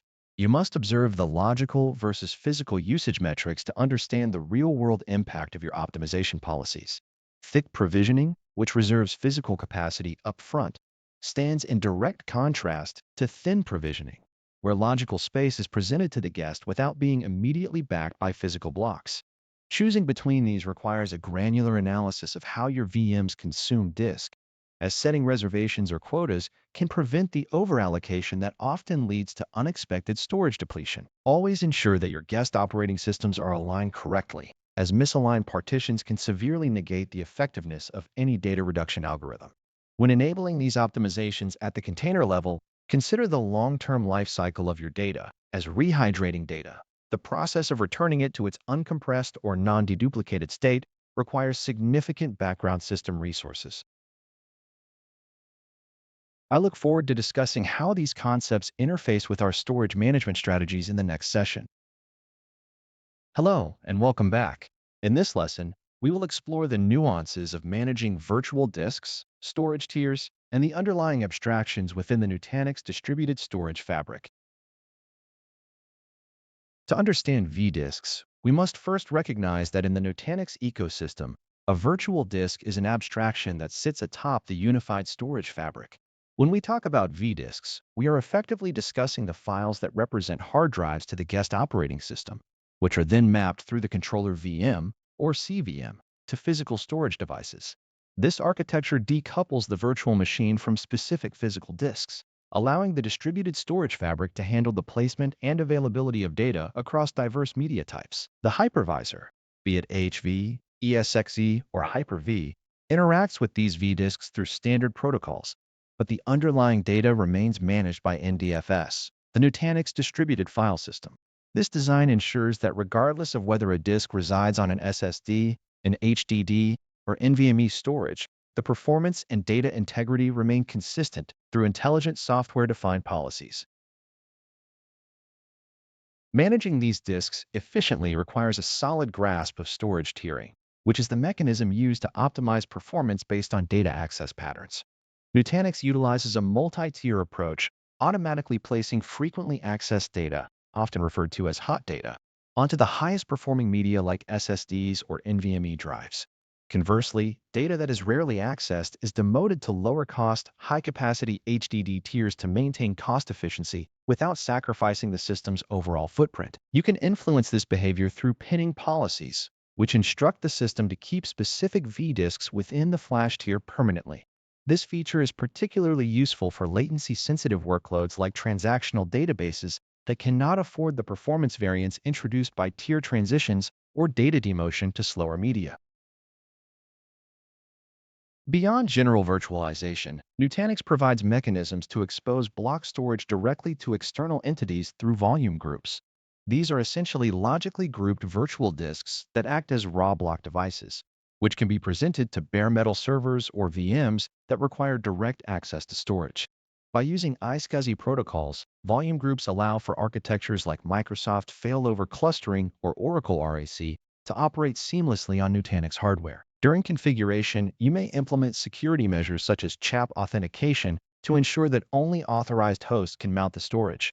Furthermore, you can apply quality of service policies directly to these groups, enabling you to set limits on IOPS and bandwidth to prevent a single noisy neighbor from monopolizing the infrastructure's shared performance resources. Data management within this layer also encompasses lifecycle tasks such as image management and disaster recovery. The image service acts as a repository for ISO files and virtual disks, providing a standardized way to deploy new virtual machines or perform maintenance tasks across a cluster environment. Because these images are managed centrally, they ensure consistency and reduce the administrative overhead compared to manually copying disk files between hosts or clusters. When we look at disaster recovery, the ability to take crash-consistent or application-consistent snapshots of volume groups becomes critical for ensuring data integrity after a catastrophic failure. These snapshots provide a recovery point, allowing you to restore data or migrate critical services to a different cluster. provided the storage policies and network configurations are correctly aligned with your failover requirements. Before we move on, we must briefly consider how we monitor these abstractions to ensure they perform according to our defined service levels. Prism provides a granular view into performance metrics that go beyond simple cluster-wide aggregates, allowing engineers to track latency and IOPS on a per vDisk basis. This level of visibility is essential when diagnosing issues where specific disks may be underperforming due to resource contention or misconfigured policies. If you observe consistent spikes in latency for a specific database, you can cross-reference those metrics with the current placement and tiering of that vDisk. This data-driven approach is what separates a reactive administration strategy from one that is proactive, enabling you to tune the environment before performance degradation affects the end user's experience. See you in the next lecture. Welcome to the session on deploying virtual machines within the Nutanix ecosystem. We will examine the operational mechanics of VM lifecycle management, focusing on resource provisioning through Prism. When we initiate the creation of a virtual machine on an AHV-enabled cluster, we are essentially defining an abstraction layer that allows the hypervisor to present compute and storage resources to a guest operating system. The process begins in Prism, where the user interface serves as a front end to the underlying API calls that provision vCPU allocation, memory, and disk resources. You must be precise when defining vCPUs, as configuring total virtual CPUs to exceed physical cores can lead to oversubscription, which necessitates a keen understanding of your specific workload requirements. Memory allocation is straightforward, yet remember that the hypervisor reserves resources for the management stack, so sizing recommendations should always account for the headroom required by the Acropolis operating system. When you choose to provision disks, you must decide between different bus types such as SCSI, IDE, or PCI, with SCSI typically being the preferred standard for performance on modern guest operating systems. Storage containers act as the logical abstraction for these disks, and choosing the correct container involves understanding data redundancy and optimization features like deduplication or compression that you may have already configured at the cluster level. Boot configuration is another critical phase where you determine the sequence in which the hardware attempts to load the operating system. You might be mounting an ISO file from an internal image service repository, which effectively simulates a physical CD-ROM drive available to the guest at boot time. Network configuration involves attaching the virtual machine to a specific virtual switch, which is often tied to a VLAN or an overlay network managed via flow. By assigning specific VLAN tags within the VM configuration, you ensure that the guest traffic is correctly isolated and routed according to your environmental policies. Furthermore, if your application demands hardware acceleration, such as for VDI or machine learning workloads, you may need to configure GPU pass-through or shared virtual GPUs to provide direct access to the physical graphics hardware. These settings are configurable during the initial deployment phase, but they also highlight why selecting the correct hardware profile for your cluster is vital long before you reach the deployment stage. Beyond the initial resource assignment, modern VM management leverages automation tools like Cloud Init for Linux or sysprep for Windows to streamline the guest operating system customization. Rather than manually configuring every machine, integrating custom scripts allows for unattended installations, ensuring that every VM deployed meets consistent security and configuration standards from the first boot. We must also distinguish between power operations, where a soft reboot sends an ACPI signal to the guest for a graceful shutdown, whereas a hard reset performs a power cycle that mimics pulling the plug. If you encounter issues during the startup process, the virtual console provided within Prism serves as your primary diagnostic tool for viewing logs and identifying boot failure causes. Consistent monitoring of metrics through the dashboard allows you to determine if your initial sizing matches the actual demand, facilitating a right-sizing strategy based on real-time data rather than guesswork. Maintaining this lifecycle view, from the first allocation of vCPUs to the final configuration of secure boot, forms the heartbeat of administration in any Nutanix environment. I will see you in the next lesson. Welcome back. In this session, we will explore the mechanisms behind managing virtual machine clones within the Nutanix AHV environment to optimize your infrastructure provisioning. When we talk about rapid provisioning in Nutanix, we are essentially discussing the ability to create near-instantaneous copies of virtual machines using snapshot-based cloning.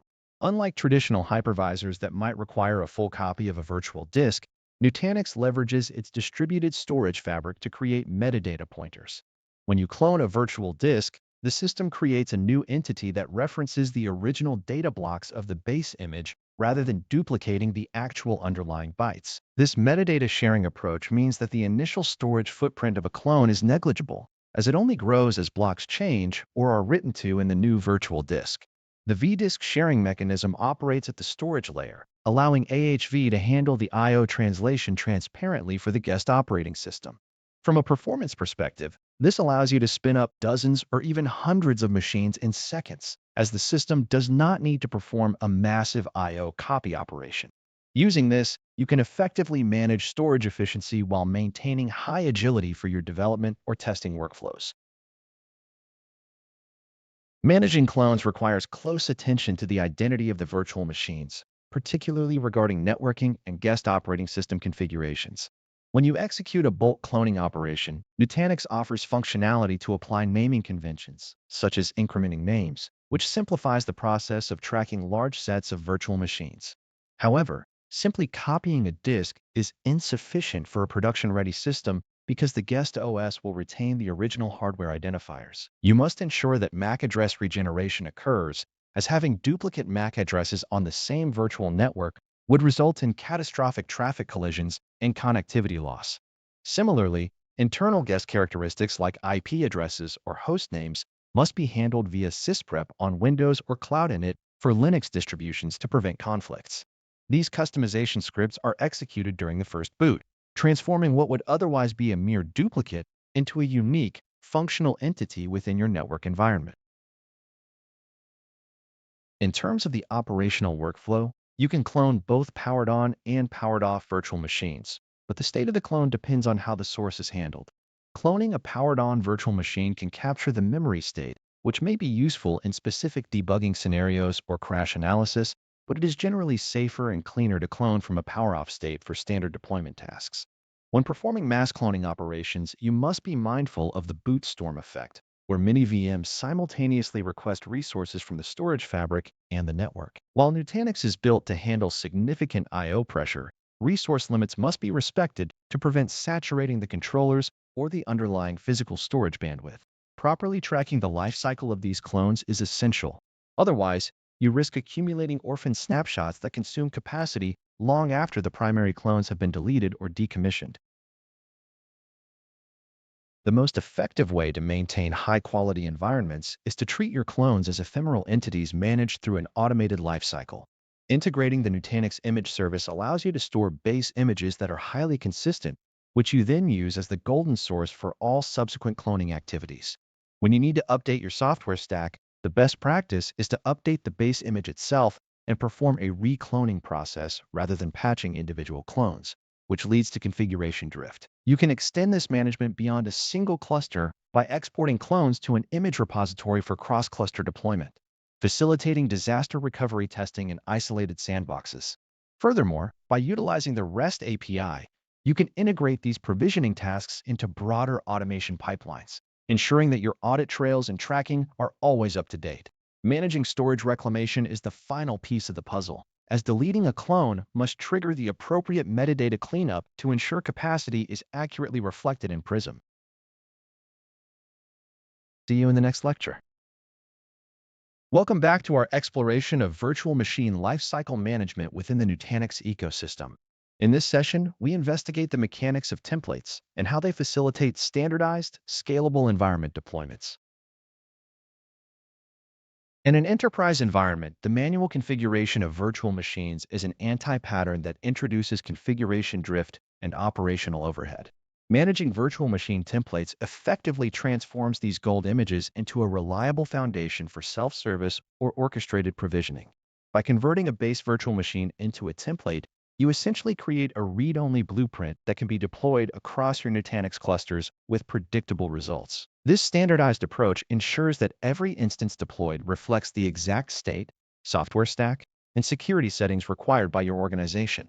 When you utilize the Nutanix template catalog, you are not merely storing a disk file, but a versioned asset that can be easily distributed.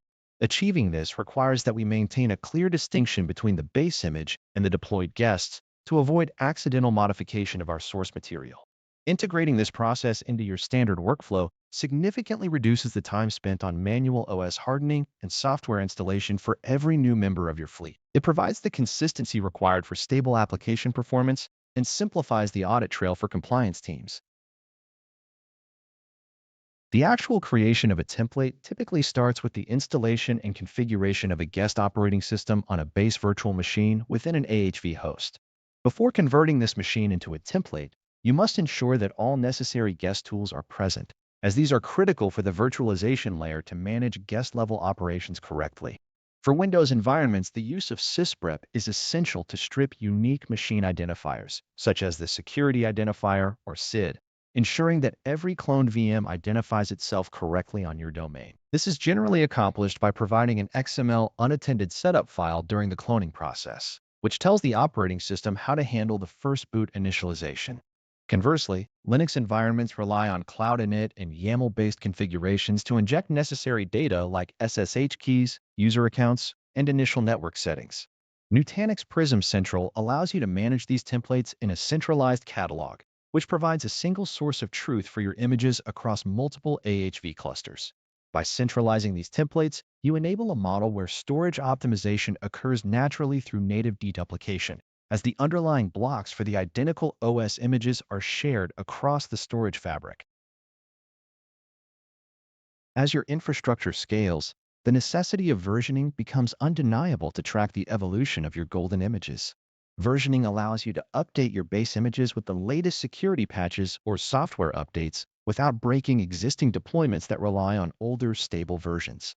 When an update is necessary, you import the template back as a regular virtual machine, perform the required modifications, and then republish it as a new version within the repository. This cycle is compatible with automated CI/CD pipeline integrations, where build agents can automatically trigger the creation or update of images based on current security baselines. For networking, you must decide between static IP configurations or DHCP at the template level, and it is usually preferable to rely on DHCP or managed IPAM to avoid IP address conflicts between new deployments. Access to these resources should be tightly controlled through role-based access control, or RBAC, ensuring that only authorized administrators can modify template catalogs or publish new images. This governance model prevents unauthorized changes to your baseline and keeps the catalog clean from sprawl, which is a common problem in unregulated environments. Managing template sprawl is a critical aspect of long-term storage health and administrative clarity within Prism Central. When you find that your image library has become cluttered with obsolete images, the best practice is to implement a strict deprecation policy that involves auditing usage metrics before deletion. This keeps your storage footprint small and prevents confusion where developers might mistakenly deploy an insecure, outdated version of an OS. If a deployment fails, it is essential to first investigate the execution of custom scripts and the response from the guest tools, as these are the most common points of failure for automated provisioning. Always verify that the network profile assigned to the template matches the capabilities of the target cluster to avoid connectivity issues upon initialization. By aligning your template management with your corporate security baseline, you create a robust, resilient system that handles infrastructure growth with minimal friction. This disciplined approach ensures that your virtual machines remain consistent throughout their entire lifecycle, regardless of the scale of your global footprint. I will see you in the next lecture. Welcome back. Let us discuss how to properly configure guest-level integration within the Nutanix ecosystem. Nutanix Guest Tools, commonly referred to as NGT, represents a vital software abstraction layer that bridges the gap between the Nutanix Hypervisor, the CVM, and your guest operating system. When we deploy a virtual machine, we often require higher-level interactions than standard hardware virtualization can provide, which is exactly why NGT exists. The architecture relies on an ISO image being mounted to the guest, which then initiates a local service to communicate with the controller VM via a dedicated communication channel. This channel typically operates over port 2074, and it is imperative that your firewall policies reflect this requirement to avoid connectivity issues. By enabling NGT, you move beyond the limitations of generic hardware abstraction. allowing the underlying AOS to query the guest status more effectively. You should treat this as a mandatory component for any production workload that requires the advanced management capabilities we discuss in this course. It is not merely a driver set. It is a management agent that provides a secure, reliable pipe for data exchange between the infrastructure layer and the application layer. Installing NGT can be performed manually or through automated workflows, depending on the scale of your environment and your comfort with scripting. Through Prism, the process begins by enabling the feature on the VM entity, which mounts the NGT ISO as an optical drive within the guest.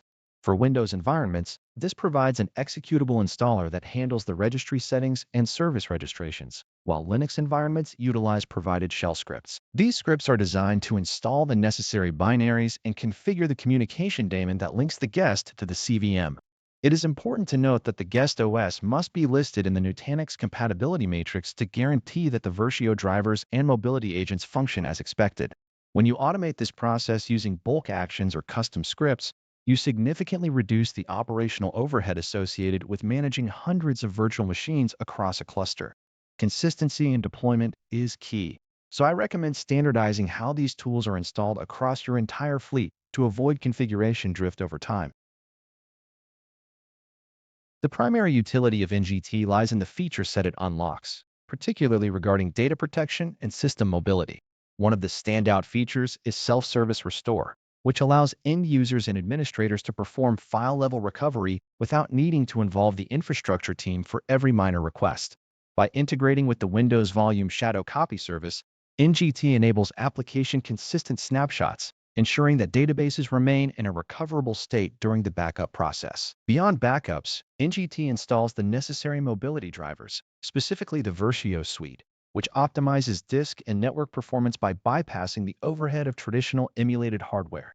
These drivers are essential for cross-hypervisor disaster recovery scenarios, as they abstract the hardware differences between different virtualization platforms.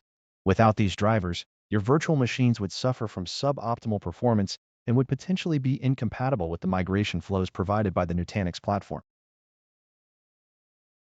Operational maintenance of NGT is just as critical as the initial installation, particularly because certifications and security patches depend on the status of these tools.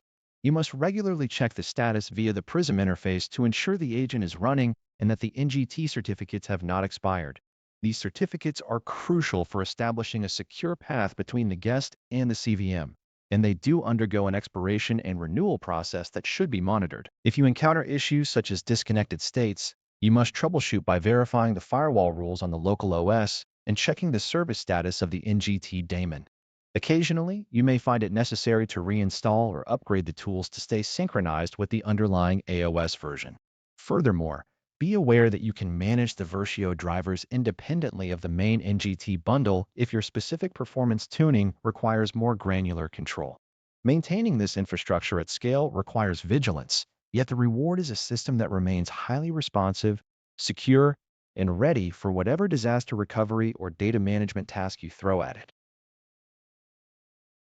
See you in the next lesson. Hello, and let's dive into the nuances of how we manage and distribute hardware resources to our virtual machines. Effective resource allocation is the bedrock of building a stable Nutanix environment, moving beyond simple creation toward intelligent workload placement. When we consider CPU sizing, the focus remains on the vCPU to core ratio, where careful alignment with the underlying physical topology is essential. Maintaining an awareness of non-uniform memory access, or NUMA node boundaries, ensures that memory access remains local to the processor socket, which significantly improves data throughput. If a virtual machine spans multiple NUMA nodes, the performance penalty for remote memory access can become a bottleneck, manifesting as increased latency. By mapping virtual topology to physical hardware, we avoid the pitfalls of cross-socket communication overhead. Ultimately, the goal is to right-size our vCPU allocations to avoid excessive scheduling cycles, which brings us to the metrics of contention. Monitoring metrics like CPU ready time provides a window into whether our VMs are starved for cycles. By keeping a vigilant eye on these wait states, we can adjust our ratios to ensure that no single machine monopolizes the aggregate processing capability of the host. Memory allocation strategies dictate how gracefully our infrastructure handles peak periods, presenting a choice between static assignments and more flexible overcommit strategies. Unlike CPU, memory cannot be simply queued. Once physical RAM is exhausted, hypervisors often rely on swapping or ballooning to maintain stability. Nutanix AHV handles memory ballooning as a collaborative mechanism where the guest operating system is signaled to release idle memory back to the hypervisor, thus reclaiming resources for other needy VMs. While this prevents system crashes under heavy pressure, it is important to acknowledge that excessive reliance on ballooning can introduce unpredictable performance jitter within the guest application. Static memory allocation remains the gold standard for latency-sensitive or mission-critical workloads that demand consistent performance profile without the risk of reclamation. By understanding the memory footprint of our applications, we can implement strategies that balance density with the predictable guest performance that users expect. Monitoring your ballooning metrics in Prism will clearly indicate if your current physical memory pool is sized appropriately for the total demand of your resident guests. Storage and network bandwidth management requires moving from a mindset of absolute availability to one of controlled access through quality of service and I/O limits. In a multi-tenant environment, the noisy neighbor syndrome is a constant threat where one aggressive virtual machine consumes all available disk bandwidth or IOPS at the expense of others. By applying rate limiting or throttling to specific vDisks, we establish boundaries that protect the performance of critical management or application services. On the networking side, utilizing technologies like virtual NIC queues and multi-queue Virtio settings allows us to distribute packet processing across multiple CPU cores, effectively scaling the network throughput of a single VM. These settings, when combined with proper infrastructure sizing, ensure that network-intensive workloads do not choke the virtual switch under high traffic loads. This granular level of control is not just about preventing failures. It is about guaranteeing a deterministic environment where each workload receives exactly the performance tier required to meet its business objectives. Right-sizing our virtual machines is a continuous process that leverages data-driven insights rather than guesswork or historical over-provisioning. Modern environments suffer from the accumulation of idle VMs that consume resources without providing actual value, a problem that Prism Central addresses through its built-in capacity planning and runway metrics. By analyzing historical utilization patterns, we can identify VMs that have been assigned far more resources than their actual peak workload demands. Reclaiming these resources allows for higher VM density, which directly impacts our ability to scale either up or out as business needs shift.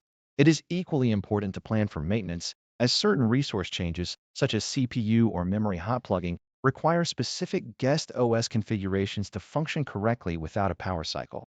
By aligning these allocation strategies with your licensing tiers and infrastructure costs, you can transform the data center into a cost-optimized engine rather than just a collection of static assets. Proactive capacity management ensures that when a workload grows, the underlying infrastructure can accommodate the demand without requiring costly last-minute hardware acquisitions. I hope this overview clarifies the importance of balancing resource governance with application needs. See you in our next session. Welcome to our exploration of placement policies and workload mobility within the Acropolis Hypervisor environment.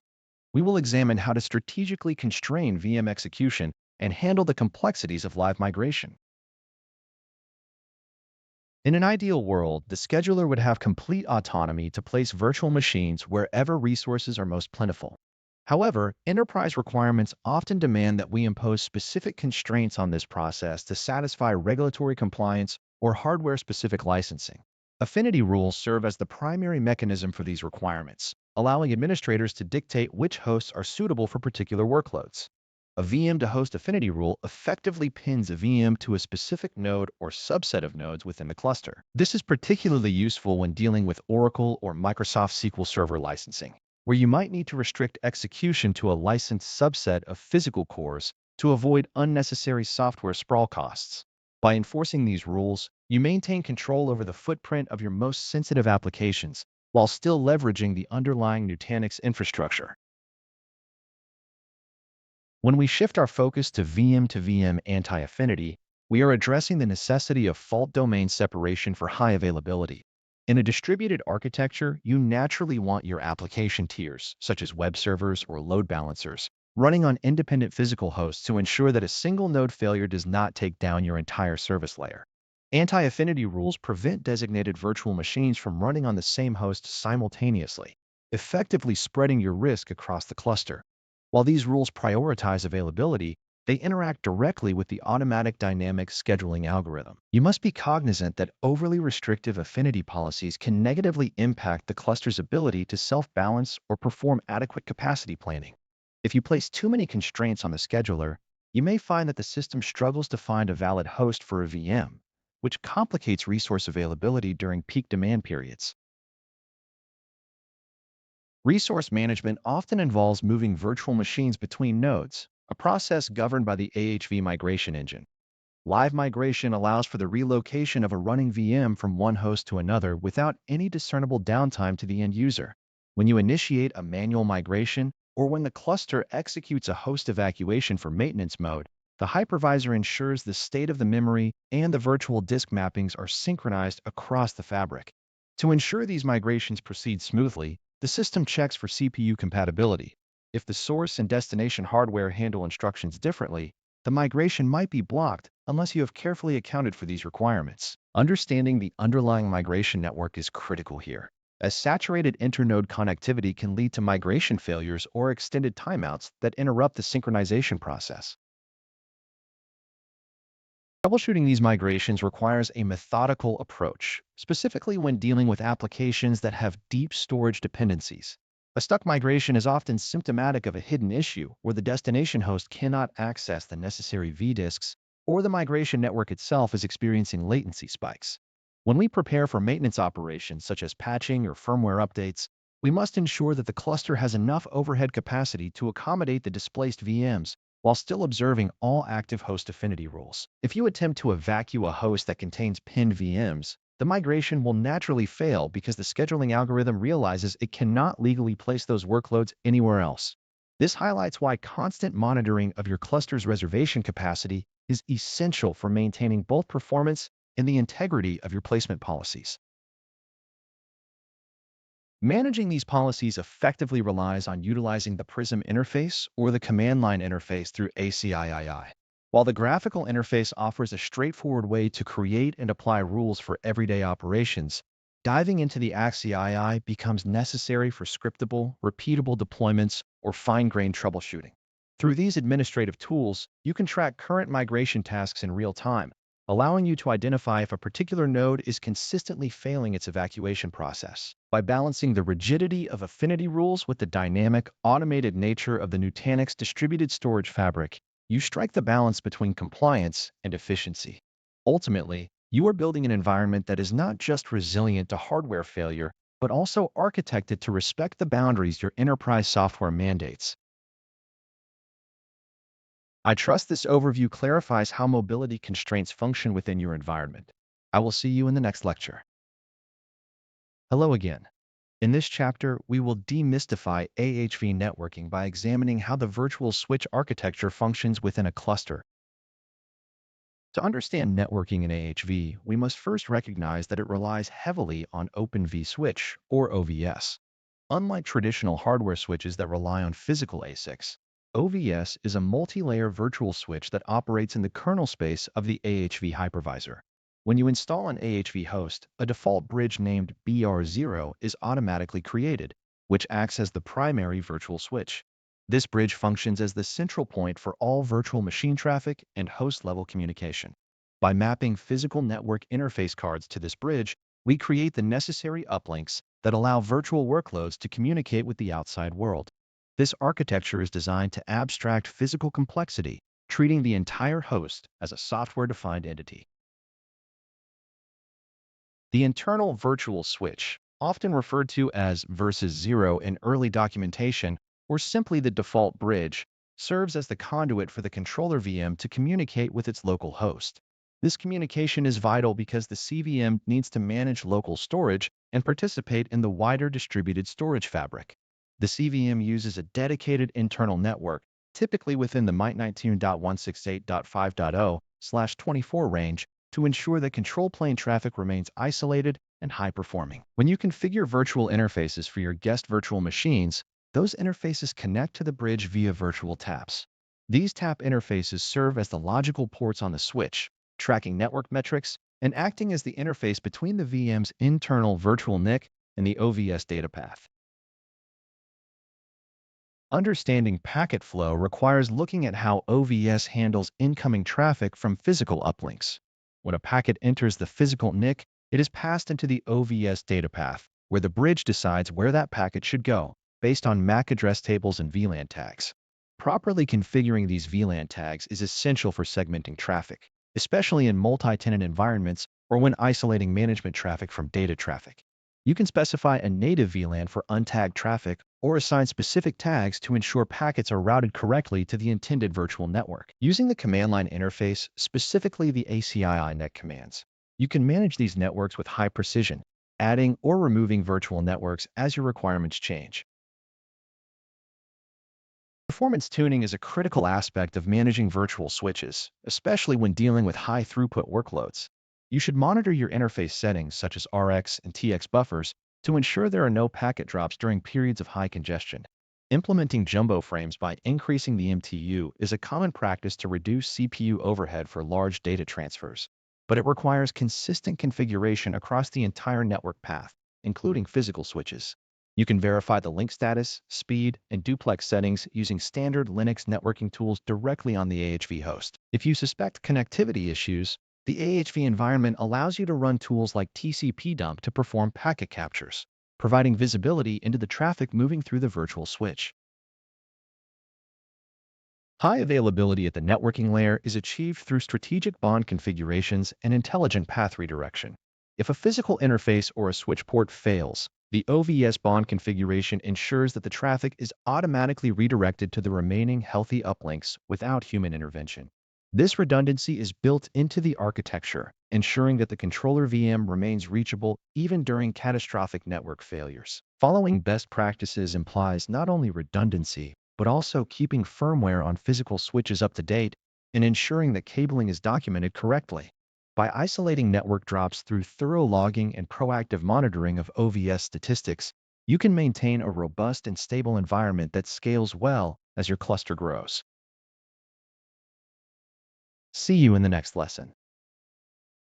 Welcome to this section of our course, where we focus on managing the networking layer of your AHV environment.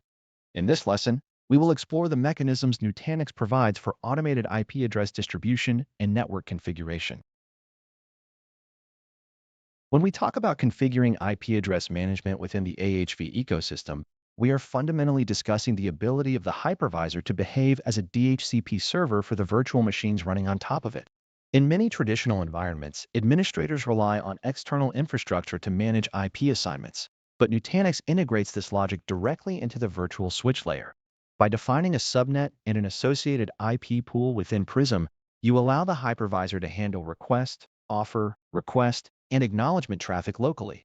This approach significantly reduces the complexity of managing broadcast-based traffic across your clusters. When you create a virtual network, you essentially map a VLAN ID to a specific subnet, which provides the foundation for AHV to start acting as a DHCP provider for all attached workloads. The configuration of an IP pool is a straightforward yet critical task that requires an understanding of your address space capacity.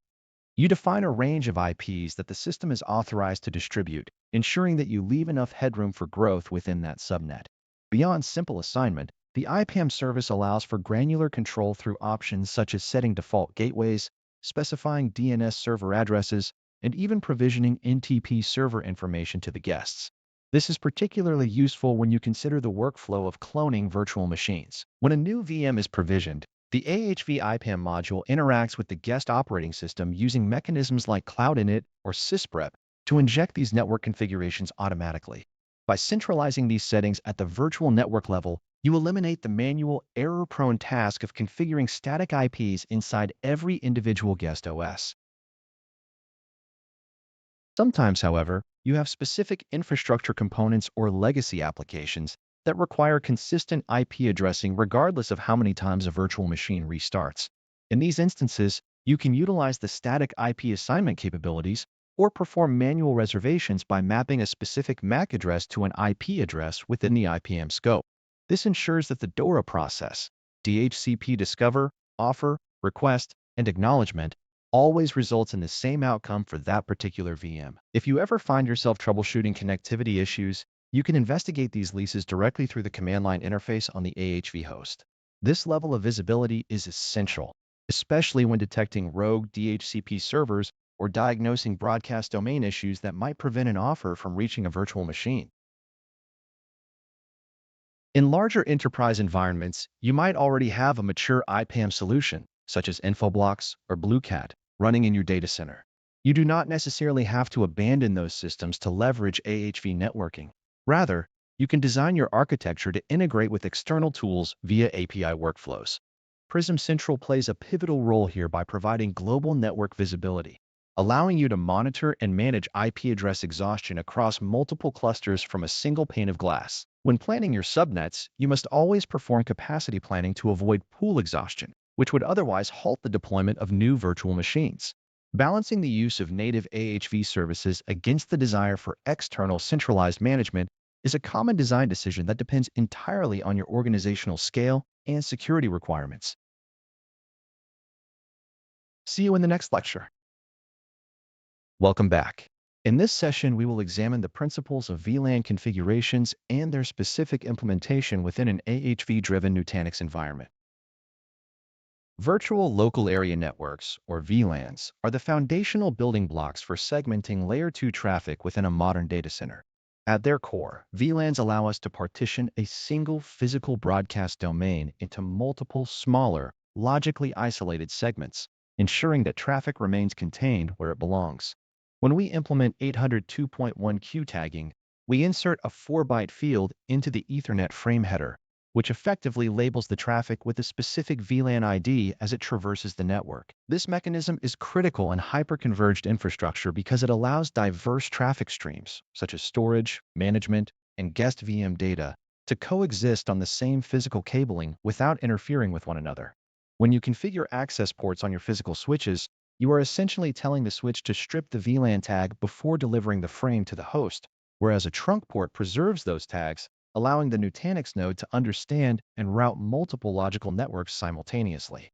It is this distinction that dictates how we map virtual networks in Prism to the physical switch fabric.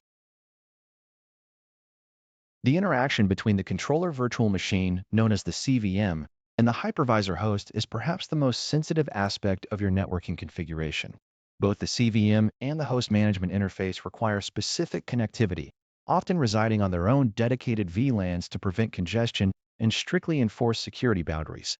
When you create a VLAN-backed network in Prism Element, you are essentially creating a logical construct that binds a specific VLAN ID to a virtual switch on the AHV side. If your physical switch is not properly configured to allow the specific VLAN IDs you have defined in Prism, the virtual machines attached to those networks will simply lose connectivity.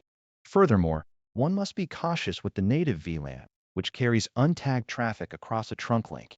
If misconfigured, this can lead to security vulnerabilities or traffic leaking into unintended segments.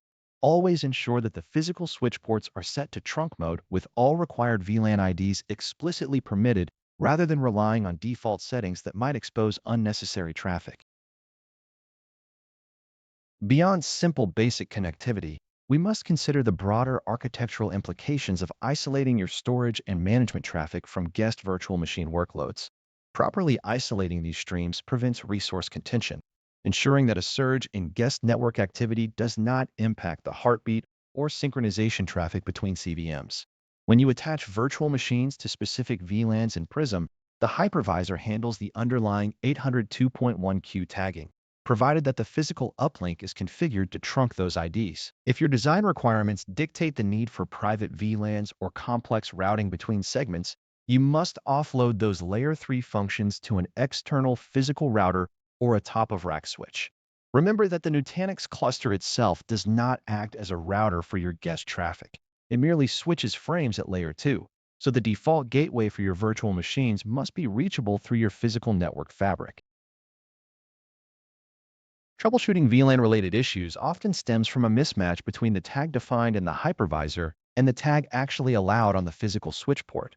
When diagnosing connectivity, one of the first steps is to verify whether traffic is being dropped because a VLAN ID is missing from the list of allowed trunks on the switch interface.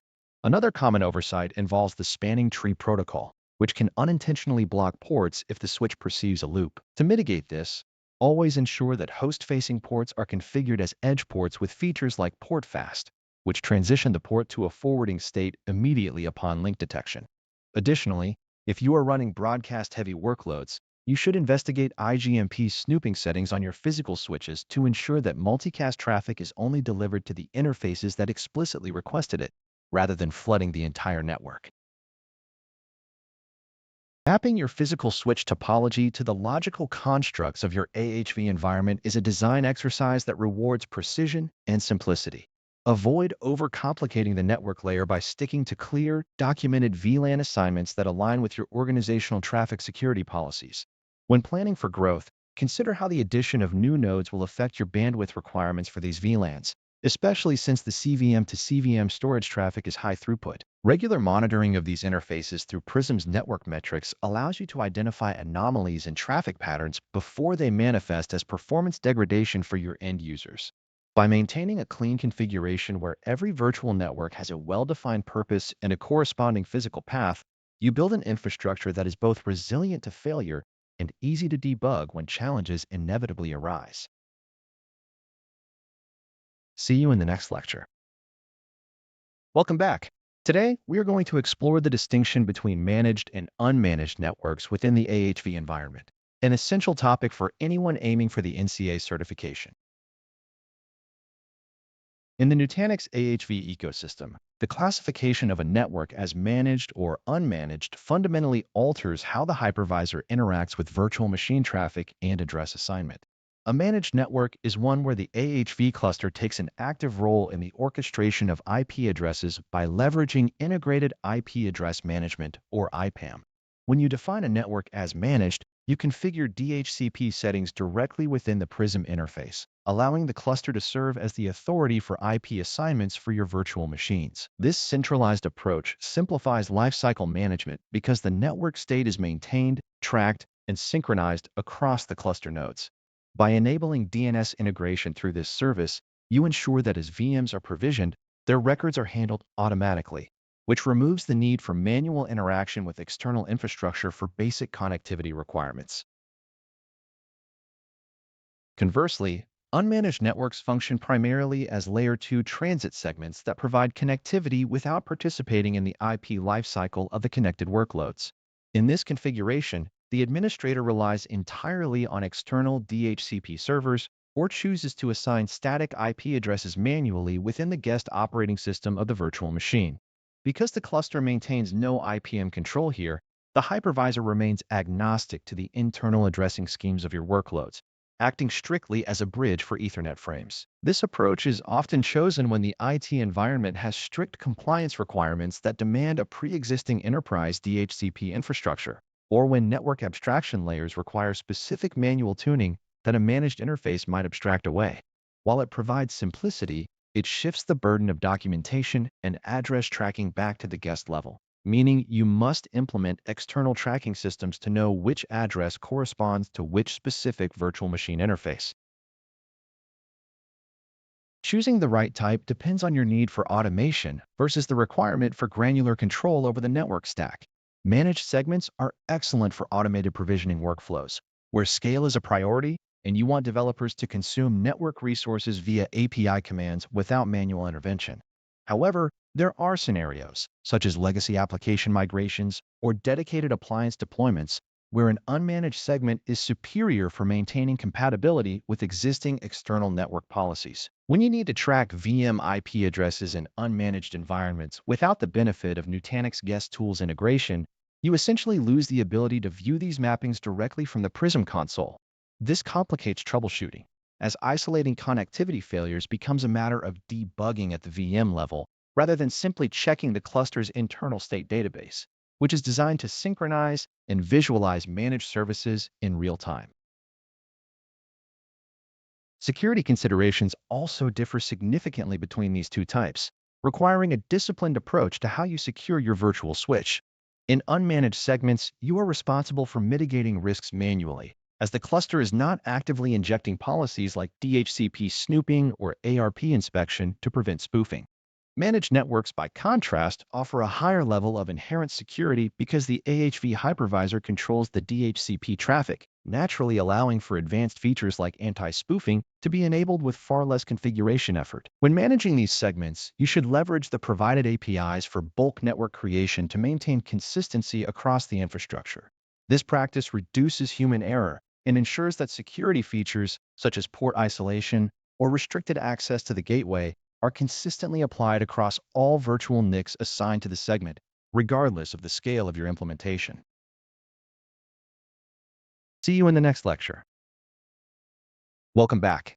In this session, we will examine how the Open vSwitch, or OVS, manages physical network connectivity through various bonding modes to ensure both resilience and throughput.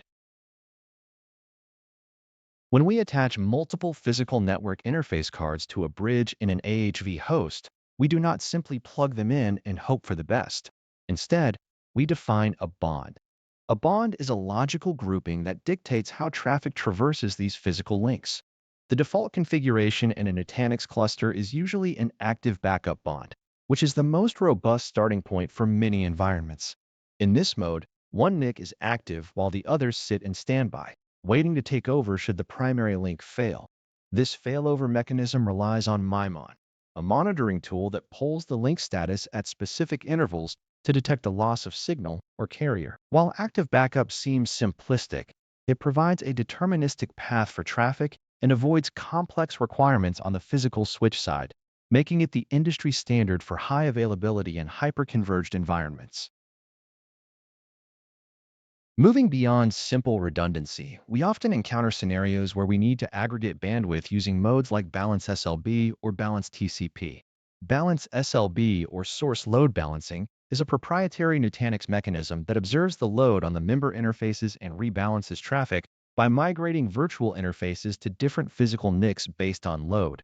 It does not require special configurations on the physical switch, as it intelligently maps traffic flows to specific ports without violating MAC address visibility. On the other hand, balanced TCP requires the use of LACP, or Link Aggregation Control Protocol, which is defined by the IEEE 802.3 AD standard.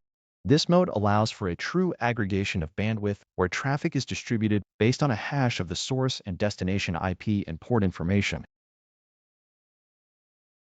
Implementing balanced TCP brings a specific set of requirements for your physical infrastructure that you cannot ignore. Because this mode relies on LACP, you must configure your physical switches to support Ether channel or port channel groups to prevent spanning tree loops. If the switches are not configured correctly to match the LACP negotiation from the AHV host, you will almost certainly experience network blackouts or link instability. Always verify if your switches support multi-chassis link aggregation, such as VPC or VSS, if you intend to span the bonds across two separate physical switches. Without this, the LACP negotiation will fail, and you risk a total loss of connectivity to the management and guest networks. Managing these configurations involves the use of the OVS VECCCCT command line utility directly on the AHV host. While Prism provides a convenient interface for general tasks, command line operations are often necessary for troubleshooting or making rapid changes on the fly. You can inspect the bond status using specific commands to see which ports are active and whether LACP is correctly negotiating with the upstream switch. If you detect imbalance, you should first check the Mimon timers and ensure that your traffic distribution is not being skewed by a few heavy-hitting virtual machines. Maintenance mode is a mandatory gateway when performing operations that might disrupt the network bond, as it ensures that sensitive services are not negatively impacted during the reconfiguration process. Designing a network topology effectively requires a deep understanding of the intended workload. If your environment is primarily oriented toward heavy storage traffic, you might seek the benefits of increased throughput provided by Balance SLB. However, if your goal is absolute simplicity and the highest level of failover safety, sticking with active backup is often the correct architectural decision. Observe your traffic patterns during peak times to determine if an upgrade to a dynamic bonding policy is truly necessary or if it simply adds an unnecessary layer of configuration complexity. By aligning your bonding strategy with your physical switch capabilities and workload requirements, you ensure the long-term stability and performance of your cluster network.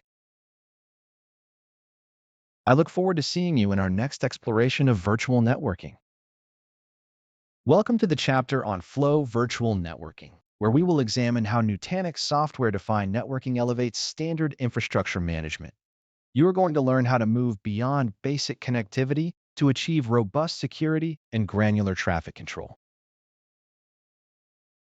Flow Virtual Networking represents a paradigm shift in how we manage connectivity within an enterprise data center by moving the intelligence from physical switches into the software layer. At its core, this technology provides software-defined networking capabilities integrated directly into Prism Central. When we talk about this, we are essentially talking about an overlay network, specifically leveraging VXLAN encapsulation to separate tenant traffic. This allows for the creation of virtual private clouds, or VPCs, which solve the classic problem of overlapping IP address spaces between different business units or customer environments. By decoupling the logical network from the underlying physical infrastructure, you gain the ability to route traffic internally within the flow environment without needing complex external configurations. The true strength of Flow lies in its ability to enforce a zero-trust architecture, which is a necessity in modern, highly connected virtual environments. We achieve this by moving away from traditional perimeter-based security and instead focusing on micro-segmentation. By tagging virtual machines with specific categories within Prism Central, you can create application-centric policies that define exactly which service is allowed to talk to another. For instance, you could enforce a policy that prevents a web server from communicating directly with the database, allowing only the application server tier to establish that connection. This granular control is enforced through stateful firewalls integrated directly into the hypervisor, ensuring that every packet is inspected and validated before it ever reaches its destination. Security is not just about blocking unauthorized access, but also about visibility and ongoing compliance. Flow provides comprehensive network topology visualization, which helps you see how your traffic flows are actually behaving in production. You can track both allowed and denied connections in real time, which is invaluable when you are trying to debug connectivity issues or verify that your security policies are functioning as intended. If a security event occurs, you might even need to implement a quarantine policy, which instantly isolates a compromised virtual machine from the rest of the network to prevent lateral movement. This capability is deeply tied to identity-based networking, where the security posture is tied to the identity and metadata of the workload rather than its static IP address or port assignment. Beyond basic segmentation, Flow supports advanced features like service chaining for those environments that require deeper inspection. You can integrate third-party security appliances such as Palo Alto or Fortinet firewalls directly into the traffic path, ensuring that your existing investment in specialized security tooling is preserved. These appliances can inspect traffic at the application layer, providing defense in depth that complements the native microsegmentation policies. Of course, all of this requires careful management of licensing, and you should be aware of the differences between the starter and pro tiers. While the starter tier provides basic microsegmentation, the pro tier unlocks the full suite of VPC capabilities and advanced service chaining, so selecting the right license is a prerequisite for achieving your architectural goals. Ultimately, this technology simplifies network administration by replacing complex, manually managed VLAN configurations with policy-driven automation. By using category-based tagging, you ensure that as your virtual machines scale, they automatically inherit the correct security and networking policies.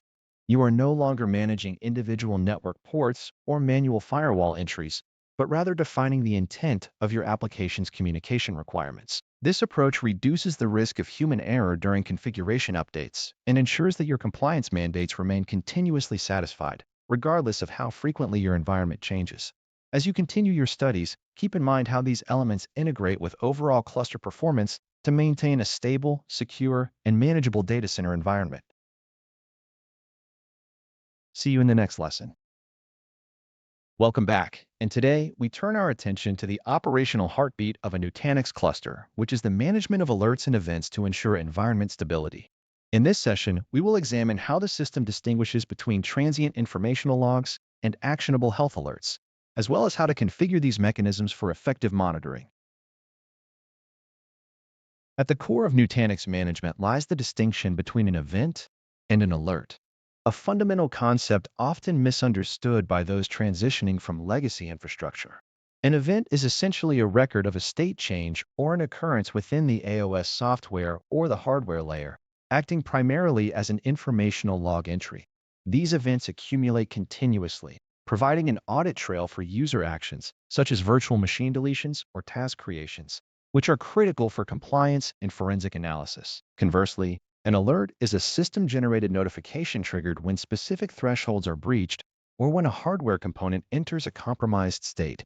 While every alert is backed by one or more events, not every event warrants an alert, and successful administration requires you to filter the signal from the noise. Mastering this distinction allows you to focus your limited time on genuine health risks, rather than getting lost in the deluge of routine log entries generated during daily operations.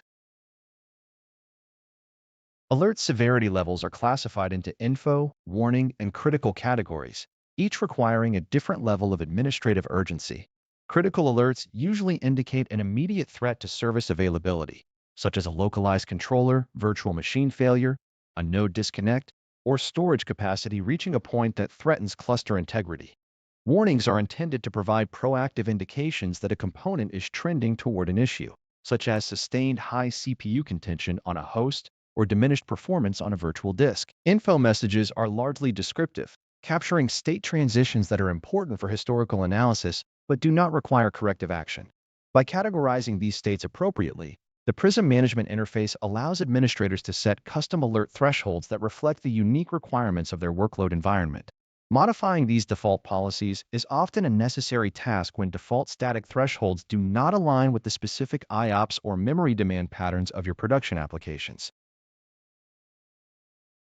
Managing alert fatigue is a significant challenge in large-scale deployments, as an improperly configured environment can flood an administrator with redundant or unimportant notifications. Nutanix provides mechanisms to suppress non-critical alerts during scheduled maintenance windows, preventing the generation of expected failure notifications during planned hardware or software updates. Furthermore, the system includes sophisticated event correlation logic that can analyze a sequence of related events to identify a single root cause, rather than presenting a disjointed list of individual symptoms. This abstraction layer is essential for troubleshooting complex issues like network flapping or cascading storage latency. When you effectively utilize alert suppression and maintenance modes, you ensure that the notifications you receive remain actionable, thereby maintaining the integrity of your operational response processes. External integration is the final pillar of a robust monitoring strategy, allowing Nutanix alerts to feed into your broader IT service management or monitoring ecosystem. You can configure Prism to forward notifications via SNMP traps or syslog, which facilitates immediate ingestion into third-party management platforms that might aggregate data across your entire data center footprint. Email notification configuration remains a classic yet reliable method for ensuring that critical warnings reach the correct personnel, especially when mapped to specific alert severity levels. Additionally, pulse-based auto-support integration enables the proactive monitoring of infrastructure health by the Nutanix support team, often allowing them to reach out and mitigate issues before the administrator is even aware of a potential hardware degradation. These integrations serve to connect your local cluster performance data with the global, intelligent insights provided by the manufacturer. See you in the next lecture. Welcome back to the course, where today we shift our focus toward maintaining operational excellence through the Nutanix Cluster Check framework. In the world of distributed systems, we often encounter the illusion of a monolith, even when we understand the underlying complexity of the software-defined stack. Nutanix Cluster Check, commonly referred to as NCC, acts as our primary diagnostic lens into this complexity, providing a structured way to validate the health of our infrastructure. When we talk about health monitoring, we are not merely looking for binary status indicators, but rather assessing whether the distributed storage fabric, the hypervisor, and the controller virtual machines are operating within their defined parameters. Think of NCC as a comprehensive suite of unit tests for your data center, designed to catch misconfigurations, firmware mismatches, or intermittent failures before they cascade into service disruptions. By executing these checks, we essentially verify the integrity of the cluster's state, ensuring that our fault tolerance policies remain intact and that the system is ready for routine tasks like software upgrades. It provides a level of observability that is essential for proactive infrastructure management, allowing us to pivot from reactive troubleshooting to a more deliberate analytical approach to system maintenance. Executing these diagnostics can be performed through the Prism Element graphical interface or directly via the command line interface, depending on the level of granularity you require. Within the Prism Element dashboard, the Health section provides a simplified entry point to run all checks, offering a high-level view that is often sufficient for daily monitoring and quick status reporting. However, the command line interface provides the raw power needed for more surgical interventions, where we can invoke specific scripts to target hardware, storage, networking, or virtualization subsystems. When we run the command to execute all health checks, the output generates a summary categorized by pass, fail, warning, and info, which serves as our diagnostic baseline. It is crucial to remember that a check failure is not always a catastrophic event. Rather, it is a signal that specific constraints have been violated, which requires us to interpret the output in the context of our current environment. We might encounter warnings regarding firmware versions that deviate from the recommended baseline, or perhaps network latency spikes that suggest a configuration drift in our virtual switch settings. When we encounter failures, our diagnostic process revolves around analyzing specific log files and cross-referencing these findings with the appropriate internal knowledge base articles. The NCC framework includes a bundle gathering utility known as the log collector, which simplifies the process of aggregating these diagnostic artifacts for support or deeper internal analysis. In practice, you should view these checks as a necessary prerequisite before any major environmental change, such as performing a cluster upgrade or beginning a scheduled maintenance window. By verifying the cluster's health status beforehand, we establish a known good state, which significantly reduces the risk of encountering unexpected issues during the upgrade lifecycle. If a check times out or returns an error, it is rarely a reason to panic, but it is an urgent invitation to investigate the health of the individual controller virtual machines or the physical nodes themselves. Automated scheduling of these checks is a best practice that ensures consistent health reporting, and when combined with email notifications, it keeps the administration team informed without requiring manual intervention. We treat these automated reports as a feedback loop that helps us maintain compliance with our internal service level agreements, ensuring the system remains both performant and resilient. See you in the next lecture. Welcome back to our discussion on environmental health operations. In this lecture, we will explore the powerful visualization capabilities provided by Prism to monitor cluster health and performance. When we approach performance monitoring in a Nutanix environment, the primary goal is to transform raw data points into actionable insights. Prism provides a rich interface for interacting with metric and entity charts, which serve as the foundation for both reactive troubleshooting and proactive capacity management. At the most fundamental level, these charts display time series data reflecting the behavior of your infrastructure, ranging from individual virtual machines to the entire cluster fabric. By default, these surfaces offer a high-level overview of resource consumption, including CPU utilization, memory pressure, and storage throughput. However, the true utility of these tools emerges when you begin to decompose these high-level aggregates into granular, entity-specific views. When you transition from a cluster-wide perspective to a node or VM-level perspective, you are essentially narrowing the scope of your investigation to isolate specific resource contention points. Configuring custom charts is a deliberate act of focusing on the metrics that matter for your specific operational context. While the default dashboards provide a reasonable starting point, they rarely satisfy every edge case inherent in complex virtualized workloads. Within the chart interface, you have the ability to overlay multiple metrics, such as IOPS and latency, onto a single graph, which often reveals correlations that are otherwise invisible. For instance, plotting read latency alongside write latency during a period of perceived application slowness frequently helps determine if a storage bottleneck is tied to specific disk I/O patterns. This comparative analysis is essential for identifying noisy neighbors, where a rogue, resource-hungry VM might be negatively impacting the overall performance of a shared host. The ability to zoom in and out on specific timeframes allows you to investigate intermittent spikes that might only exist for a few minutes, which is crucial when debugging transient issues that occurred during the night. Beyond immediate troubleshooting, these charting interfaces facilitate the tracking of resource consumption trends over time. When we look at capacity runway charts, we move from the tactical domain of real-time monitoring into the strategic domain of forecasting resource depletion. These charts leverage historical data retention combined with basic machine learning models to estimate when your storage or memory resources will reach critical thresholds. This intelligence is vital for hardware procurement cycles and overall environment planning.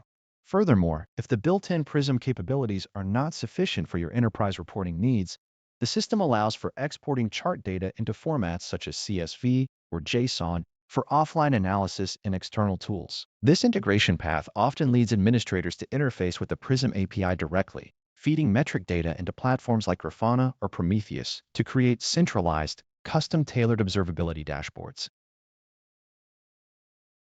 It is also important to recognize that understanding storage latency is not merely about identifying a high number.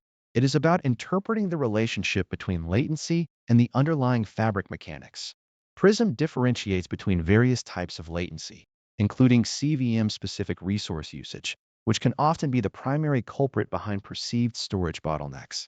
By correlating events, such as snapshots, live migrations, or node maintenance, with performance drops, you can distinguish between expected system overhead and actual hardware failures or network congestion. When you examine network throughput charts alongside top consumer reports, you gain a clearer picture of how traffic is moving through your physical NICs and virtual switches.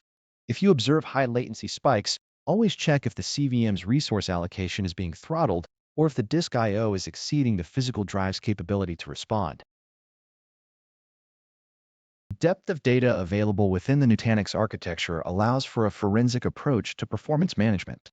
Whether you are tracking disk usage growth across storage containers or granular vGPU metrics for desktop virtualization workloads, the methodology remains the same. Define your entity, normalize the time frame, and look for deviations from the established baseline. Anomaly detection mechanisms within Prism generally flag these deviations, but the most effective administrators proactively define, monitor, and alert against their own set of performance targets. By treating these charts as the primary interface for your monitoring strategy, you ensure that you are making decisions based on telemetry rather than intuition. This approach provides the stability and predictability required to run production environments at scale with confidence. I will see you in the next lecture.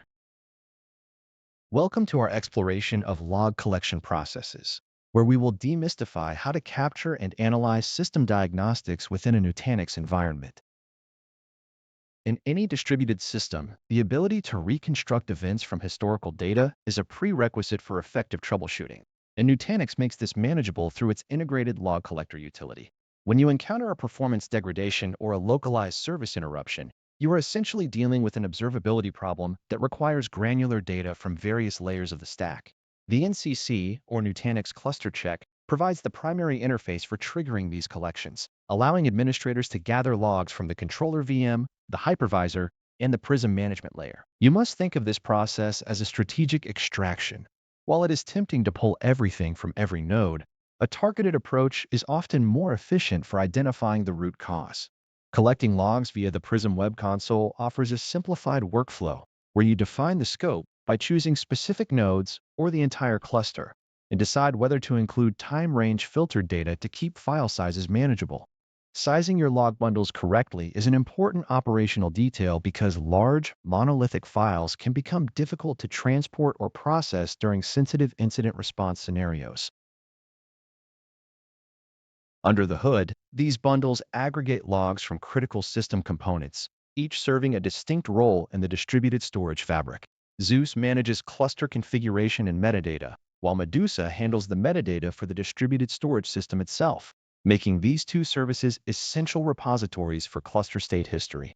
Stargate is the data path component responsible for all I/O operations, meaning its logs are the first place to look when dealing with latency or storage performance discrepancies. Curator performs background housekeeping tasks such as extent migration and data scrubbing, and its logs are vital for understanding background workload impacts on the cluster.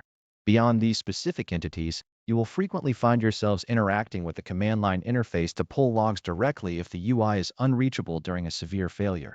Using standard tools like grep allows you to parse these text-based logs, searching for specific error codes or patterns of failure, which significantly narrows your investigation window. When the diagnostic data is prepared, you must consider the logistics of moving that data to Nutanix support, which often involves the portal's FTP capabilities. If your environment is hardened and restricted, you must ensure that your firewall rules explicitly allow the outbound traffic required for the log upload process. Some administrators prefer to mask sensitive data before transmission, an important step if your logs contain guest VM names or internal IP structures that are governed by strict security or compliance policies. Beyond reactive collection, you should view log management through the lens of centralized architectures, such as forwarding alerts to an Elk stack or Splunk. By streaming your syslog data to a centralized location, you gain a longitudinal view of system health that is impossible to achieve with episodic log bundling. Maintaining log integrity through these integrations ensures that even if a node suffers a total hardware failure, its diagnostic footprint remains intact and accessible for post-mortem analysis. Proactive log generation is a hallmark of a mature operational strategy, and you should not wait for a full system collapse to understand your collection workflows. During incident response, speed is a function of familiarity. So perform test runs where you generate bundles during off-peak hours to identify disk space limitations or bottlenecks in your storage staging areas. Always remember that archiving log data is not merely about storage. It is about maintaining a historical narrative of the cluster's health to optimize future performance tuning. If you find your log generation jobs failing, check your available capacity on the CVM, as these bundles can consume significant space if misconfigured, or if you accidentally select an excessively long time window. Engaging with Nutanix support becomes a much more streamlined process when you provide pre-generated, comprehensive bundles, as this eliminates the back-and-forth cycles that often lengthen technical escalations. We'll see you in the next session. Welcome to this module on interacting with the Nutanix support portal, where we explore the essential workflows for managing your support experience. We will focus on how to effectively bridge the gap between your on-premises infrastructure and the expertise of Nutanix support engineers. The Nutanix support portal is the central hub for any systems administrator handling production environments. Navigating this portal effectively requires an understanding of how to communicate technical issues in a way that minimizes time to resolution. When you open a case, the primary objective is to provide actionable data immediately, which prevents the back-and-forth cycle of information gathering. You must identify specific metadata about your cluster, such as the unique cluster ID, the specific serial numbers of the nodes involved, and the precise versions of the AOS, AHV, and NCC currently in operation. Without these identifying markers, the support engineer cannot effectively correlate your environment with known issues or relevant product alerts in their database. Taking the time to gather this information before hitting submit is a professional discipline that drastically reduces the support lead time for your infrastructure. Understanding the severity level definitions is perhaps the most critical skill for any administrator interacting with the ticketing system. Severity level 1, often referred to as Sev 1, is strictly reserved for situations where production services are completely down or severely impacted, requiring immediate 24/7 focus. Moving down the scale, a Sev 4 incident is typically reserved for questions about configurations, feature requests, or general inquiries that do not impact immediate business operations. Aligning your ticket severity with the actual impact on your business is not just a policy matter. It is about respecting the SRE team's prioritization queue to ensure that actual system outages are handled with the urgency they require. Familiarize yourself with the published service level agreement response times for each tier, so you can set internal expectations correctly when a colleague asks about the status of a pending ticket. When it comes to technical troubleshooting, the quality of log files and diagnostic evidence you provide sets the ceiling for how fast an issue can be resolved.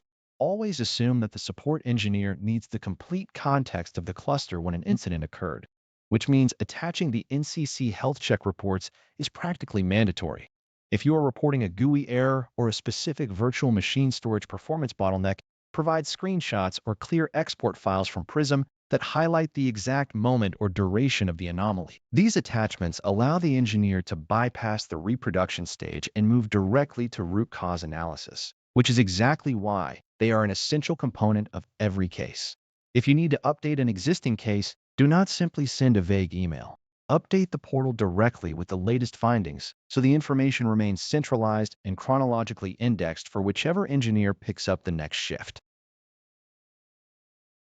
Managing your administrative footprint within the support ecosystem is just as vital as resolving individual technical cases. You should regularly audit the users in your organization who have portal access, ensuring that RBAC policies align with the principle of least privilege. Furthermore, the portal serves as your primary repository for software downloads, including AOS upgrades and hypervisor firmware, which makes it your gateway into the hardware lifecycle. When you visit these pages, you should always correlate your firmware or software versions against the official compatibility matrix to ensure your planned updates do not introduce regressive bugs into an otherwise stable cluster. If you find yourself frequently using the knowledge base articles to resolve recurring issues, consider this a signal to revisit your infrastructure design or standard operating procedures. Finally, interacting with system reliability engineers or managing the return merchandise authorization process for failed hardware components follows an established professional workflow. When a physical drive or node failing is confirmed, the RMA process is triggered based on the data you provided in the initial case details. It is your responsibility to track these dispatches and manage the physical swap as instructed by the documentation provided in the portal. Even when things are running smoothly, keep an eye on product alerts and end-of-life status notifications, as proactive planning is the hallmark of a skilled administrator. By treating the support portal not just as a place to report broken systems, but as a tool for lifecycle governance, you maintain a higher standard of operational excellence for your organization. I will see you in the next lecture. Welcome back. In this chapter, we explore how Nutanix Pulse enables automated diagnostics and accelerated support workflows. Nutanix Pulse functions as a telemetry service that continuously monitors the health of your cluster and automatically transmits diagnostic data to Nutanix support. By collecting metadata, system logs, and performance metrics, Pulse allows the infrastructure to proactively reach out when it detects anomalous behavior or predictable hardware failures. For example, if a solid-state drive begins to exhibit specific error patterns, Pulse identifies the degradation before total failure occurs and notifies the support ecosystem. This transition from reactive troubleshooting to proactive case management significantly reduces the time to resolution for critical issues. Understanding how this data flows and how it is secured is a fundamental requirement for anyone managing modern, high-availability data centers. To facilitate this communication, appliances require outbound connectivity via HTTPS on port 443. Data transmission is encrypted to ensure that sensitive cluster information remains protected as it traverses the public internet toward the Nutanix support cloud. In organizations that enforce strict network boundaries, you can configure these transmissions to route through a dedicated proxy server rather than a direct internet connection. It is important to remember that Pulse performs data masking on the telemetry payload, ensuring that personally identifiable information or proprietary host data is not exposed during the diagnostic intake process. When planning your deployment, you must ensure your firewall rules permit traffic to the specific endpoints defined by Nutanix to prevent silent communication failures between your cluster and the support infrastructure. Once a signal is received by the Nutanix backend, the system evaluates the health metrics against predefined thresholds to determine if a proactive support case is necessary. Specifically for high-severity issues like hardware component failures, Pulse triggers the automated creation of a case and can even initiate the dispatch process for field replacement parts.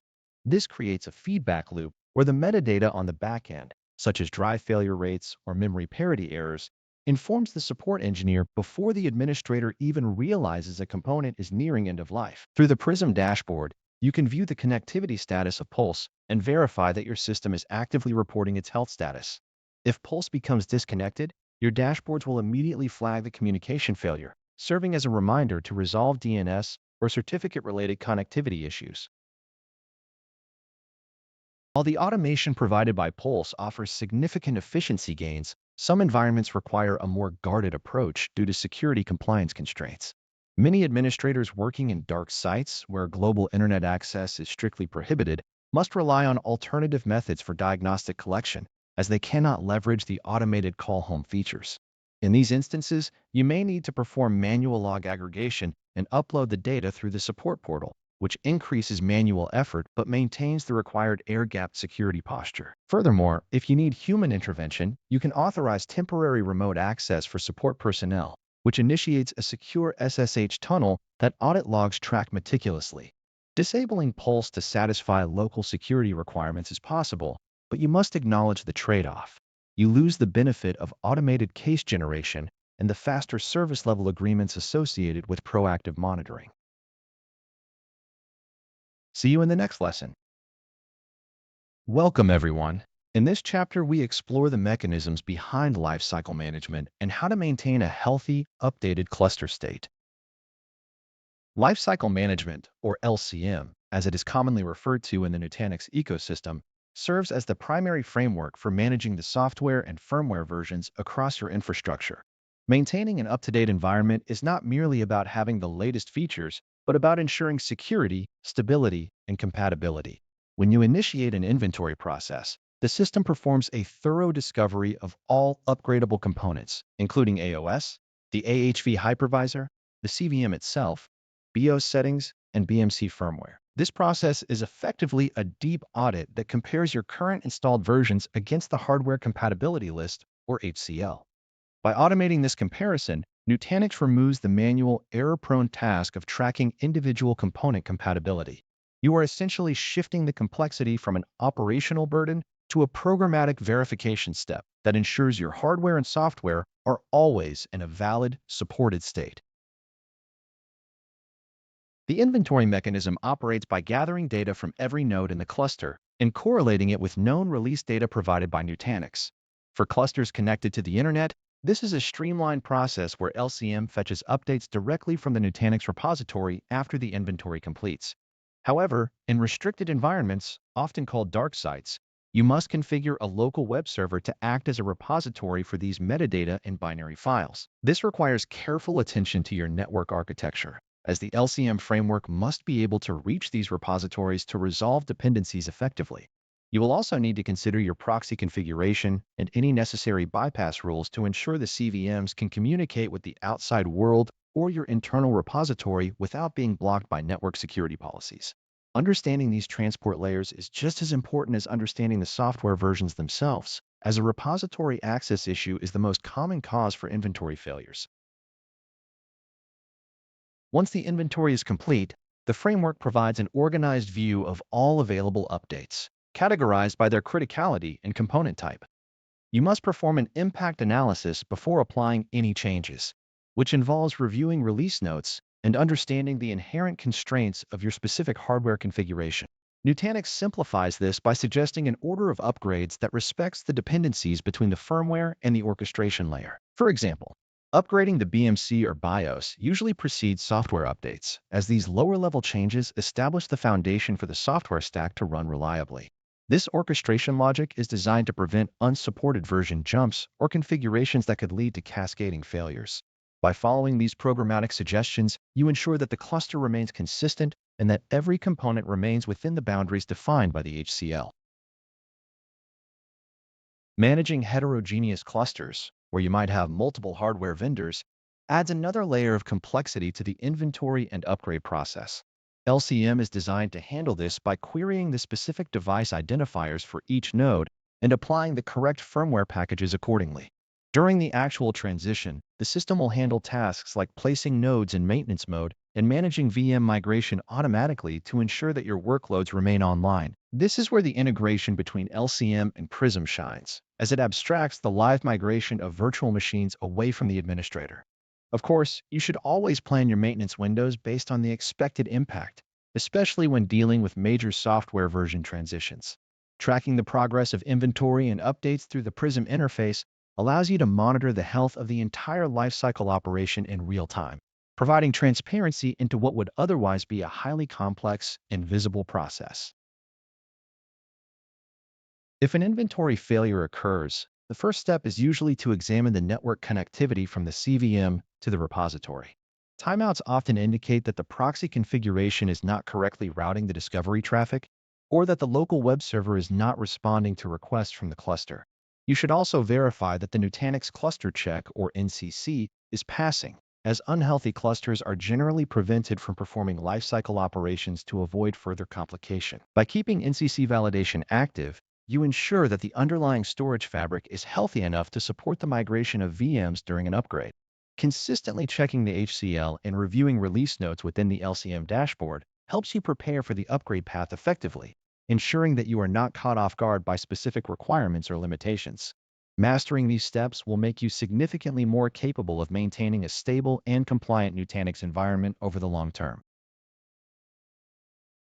See you in the next lecture.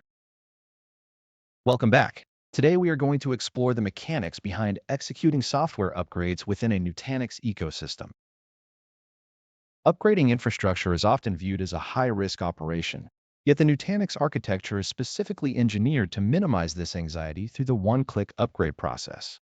Our primary objective is to manage the lifecycle of the Acropolis operating system, or AOS, while maintaining non-disruptive operations for the workloads residing on the cluster.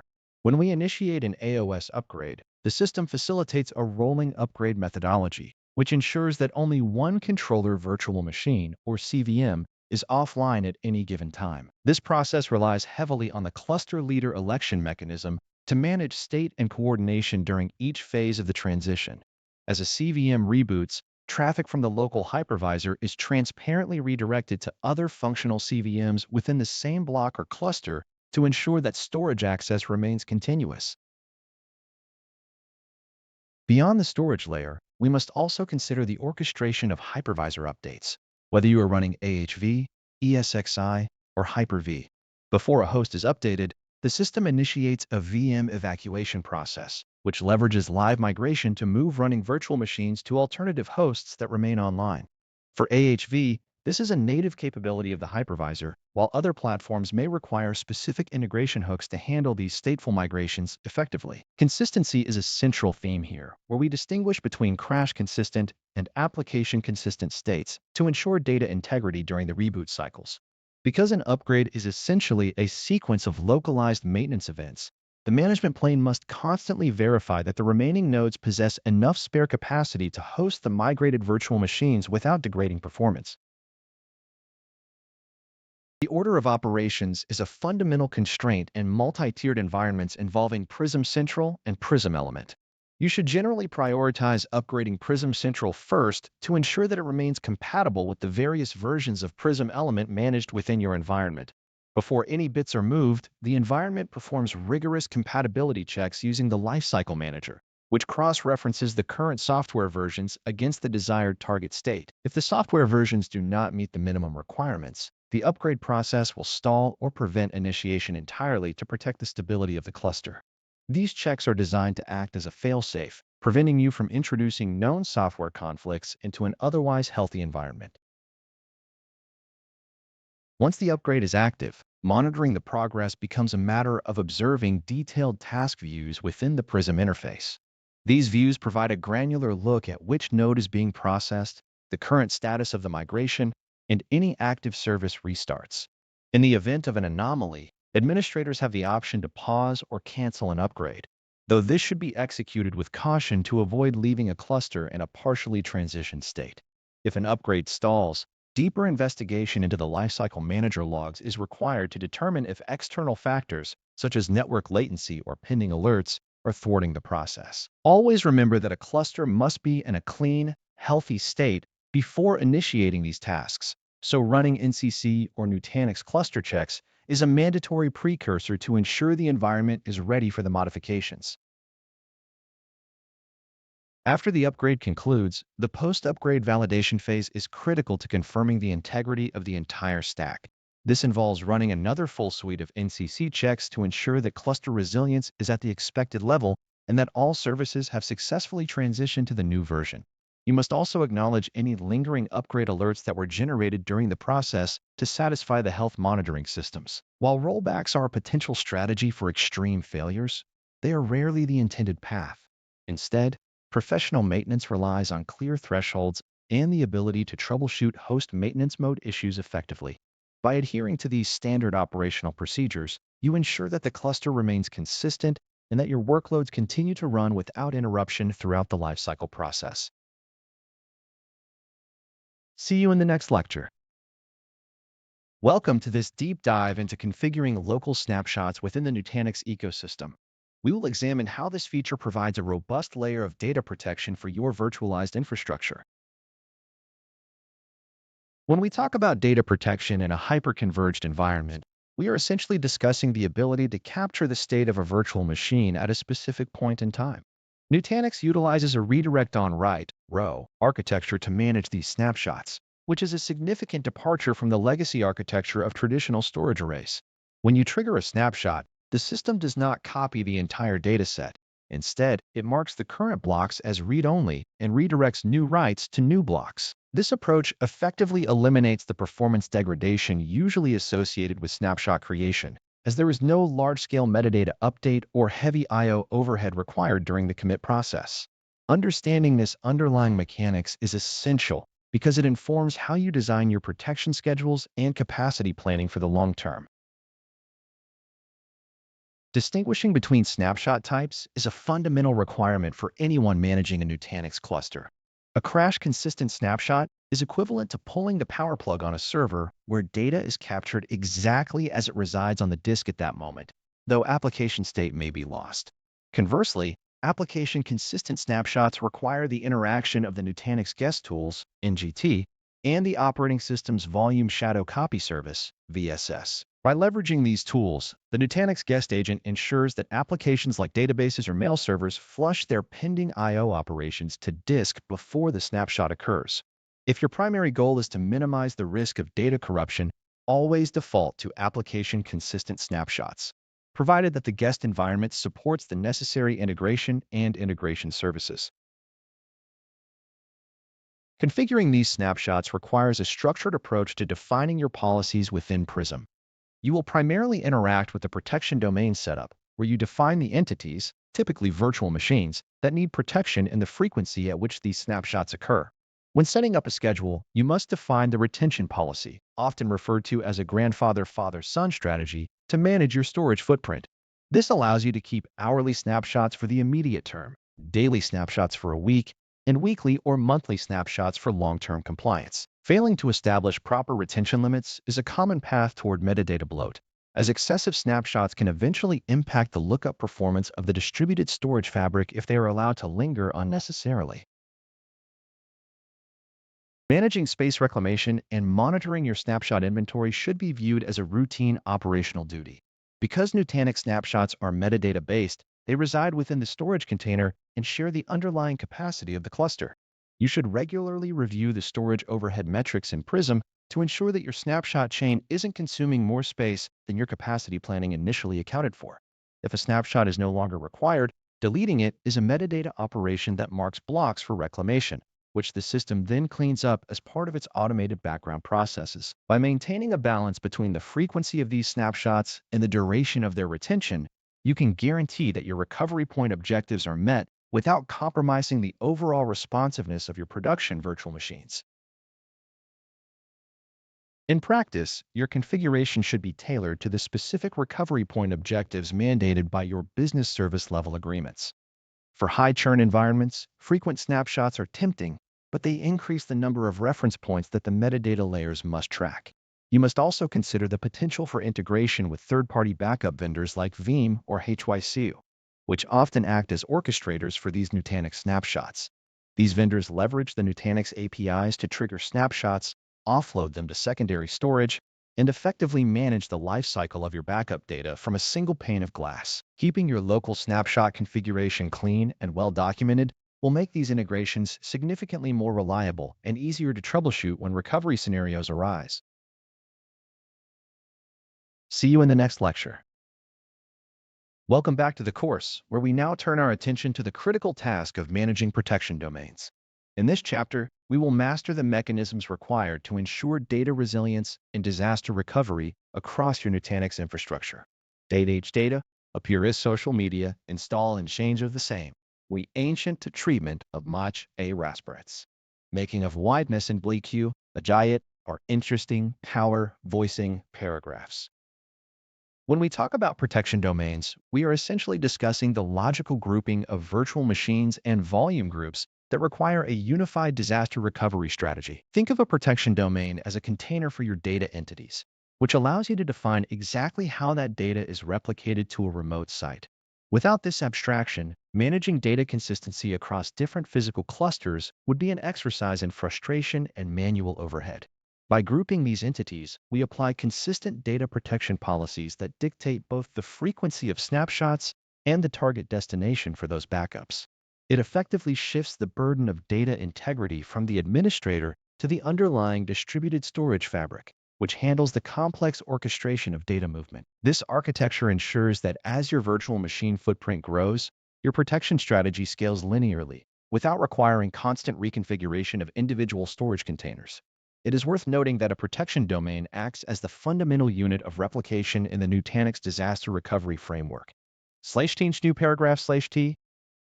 The core of effective replication relies on a clear understanding of your recovery point objectives, or RPO, and your recovery time objectives, or RTO. The RPO defines the maximum acceptable amount of data loss measured in time, effectively telling us how often we must trigger a snapshot, while the RTO focuses on the time required to resume operations after a disaster. To realize these objectives, we configure remote sites, which represent the target clusters for our replicated data. Establishing these sites requires careful network mapping, including VLAN translation and IP address mapping to ensure that, upon a failover, the virtual machines can communicate in the new environment despite being on a completely different physical network.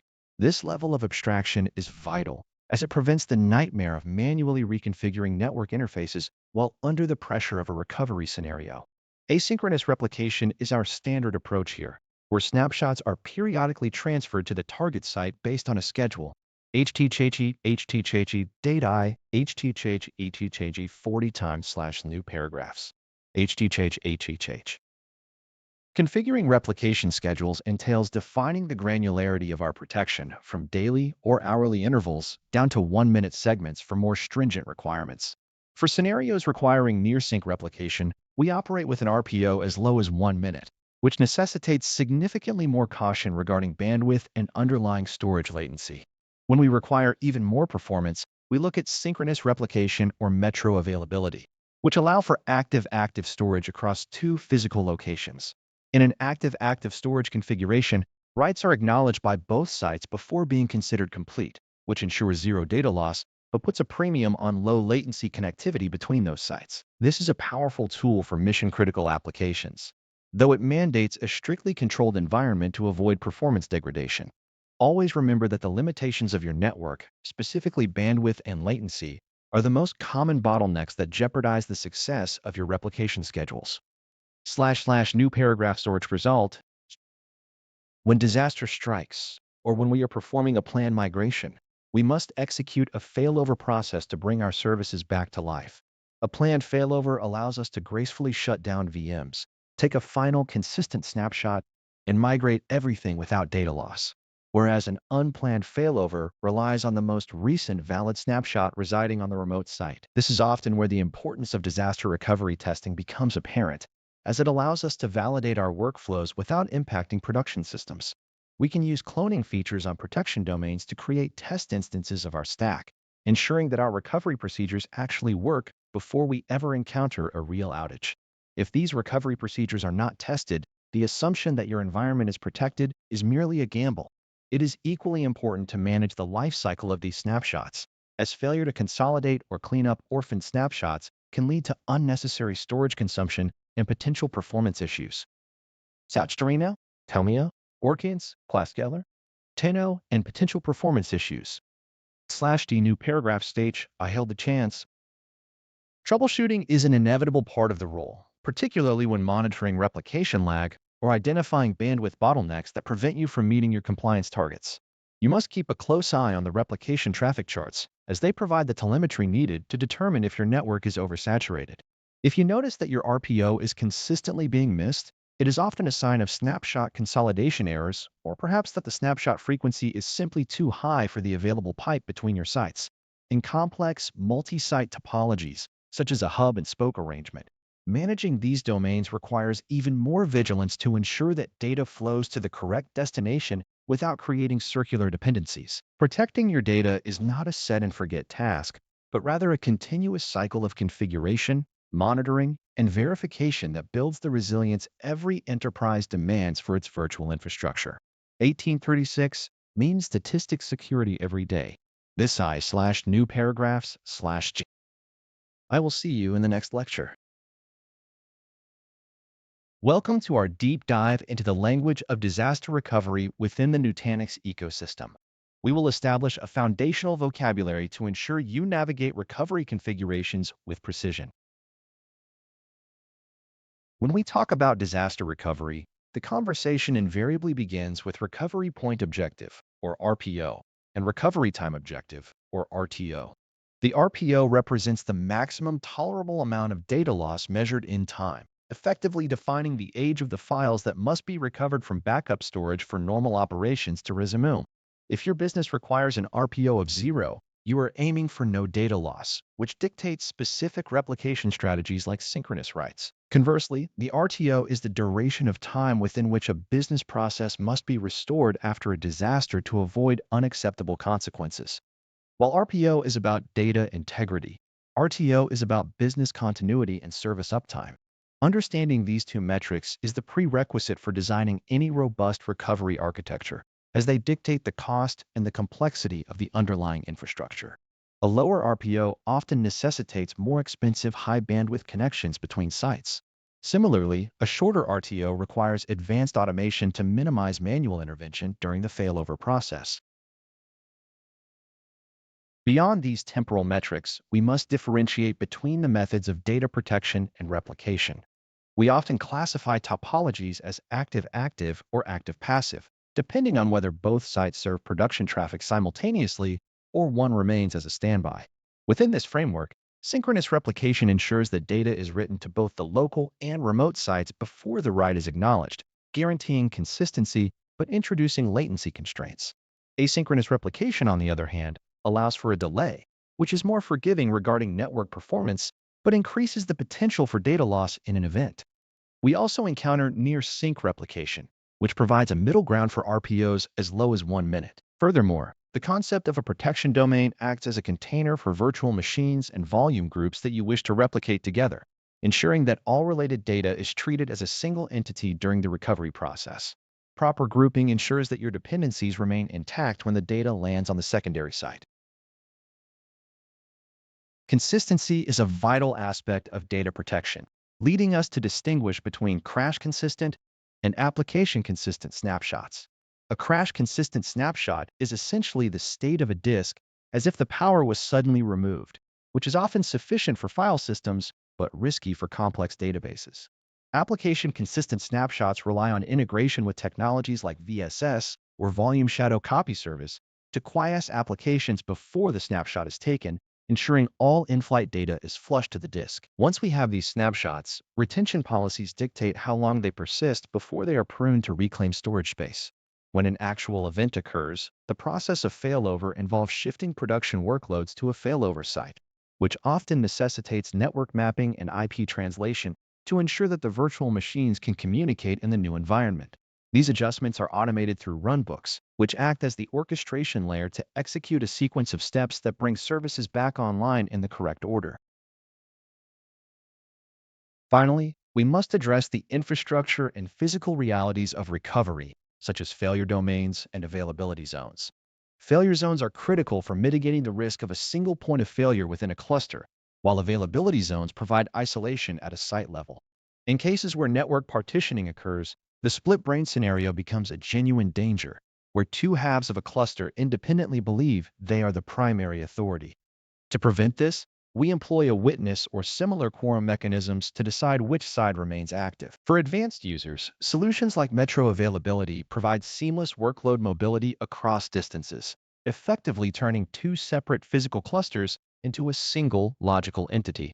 We also see emerging patterns like cross-hypervisor disaster recovery, which allows for different hypervisors at primary and secondary sites, and the use of public cloud storage targets via Nutanix cloud clusters for cost-effective off-site retention. Mastery of these terms is essential for both your certification exam and your daily operational effectiveness. See you in the next lecture. Welcome to our exploration of disaster recovery scenarios, where we will examine the mechanics of ensuring business continuity within a Nutanix ecosystem. In the context of the Nutanix platform, disaster recovery is not merely a theoretical exercise, but a structured workflow designed to maintain service availability during localized or site-wide incidents. When we look at planned failovers, we are essentially performing a graceful transition where the source environment is signaled to shut down its virtual machines in a controlled manner. This ensures that all pending I/O is committed, and the final state of the data is replicated to the destination cluster before the promotion begins. Bringing up virtual machines at the destination site requires careful orchestration of the network, as the virtual machine identities and their associated configurations must be mapped to the new environment. Once the secondary site is operational, we must configure reverse replication to protect the new active site back to the original location, creating a symmetrical protection policy that allows for subsequent failback. This process demands a clear understanding of the synchronization frequency and the potential for brief outages during the cutover window. Unplanned failover scenarios present a distinct set of challenges because the source environment is, by definition, unavailable or in an unknown compromised state. Without the luxury of a graceful shutdown, we must rely on the most recent consistent set of replicated snapshots to promote the remote data to an active state on the destination cluster. This frequently introduces the risk of a split-brain scenario if the original site suddenly regains connectivity, which must be mitigated through robust quorum mechanisms or deliberate manual intervention. The witness virtual machine acts as a critical arbitrator in these automated failover workflows, providing a third-party perspective that validates the state of the clusters before triggering an automatic promotion. Without such an arbitrator, the system might succumb to ambiguity, potentially leading to data inconsistencies or competing write operations from both sites. It is vital to recognize that the health of the witness is as critical as the primary infrastructure itself. Network reconfiguration often proves to be the most complex phase of a disaster recovery event, as virtual machines, once migrated, must remain reachable to their clients. This usually entails updating DNS records or leveraging global server load balancing to point traffic away from the failed site toward the newly initialized instances. If an organization relies on hard-coded IP addresses, the task becomes significantly more arduous, as it requires readdressing or VLAN spanning, neither of which is ideal in a modern software-defined data center. Prism Central facilitates this through disaster recovery runbooks, which package these complex sequences of actions into repeatable, automated tasks that minimize the probability of human error. Automation allows for the execution of cross-hypervisor disaster recovery, or CHDR, where snapshots from an ESXi source are converted during instantiation on an AHV destination. This capability serves not only as a recovery mechanism, but also as a bridge for platform migration strategies. Testing these disaster recovery procedures is a mandatory component of any mature IT strategy, and failing to do so is equivalent to having no recovery plan at all. We execute these tests in isolated environments to avoid production IP conflicts, ensuring that the test virtual machines can coexist with the live production environment without disruption. Once the testing is complete, the cleanup process is equally important, as failing to remove these test-specific entities can lead to compute or storage resource exhaustion over time. Every test cycle must conclude with a documented verification of application functionality, confirming that the data remains consistent and the services are performing according to our service level agreement requirements. This documentation eventually forms the basis of our compliance reporting, which serves as proof of operational resilience to stakeholders. Effective DR requires not only technical implementation, but also the consistent training of staff to ensure they are prepared to execute the failover protocols under high-stress conditions. See you in the next lecture. Hello, and welcome to this final session as we draw our journey toward the Nutanix Certified Associate examination to a close. It is time to reflect on the architecture, operational workflows, and the strategic mindset required to master the Nutanix ecosystem.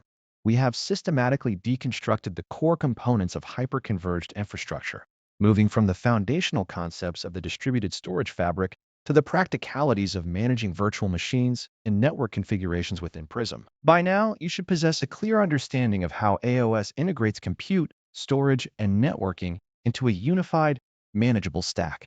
The transition from legacy three-tier architecture to the simplicity of HCI is not just a change in technology.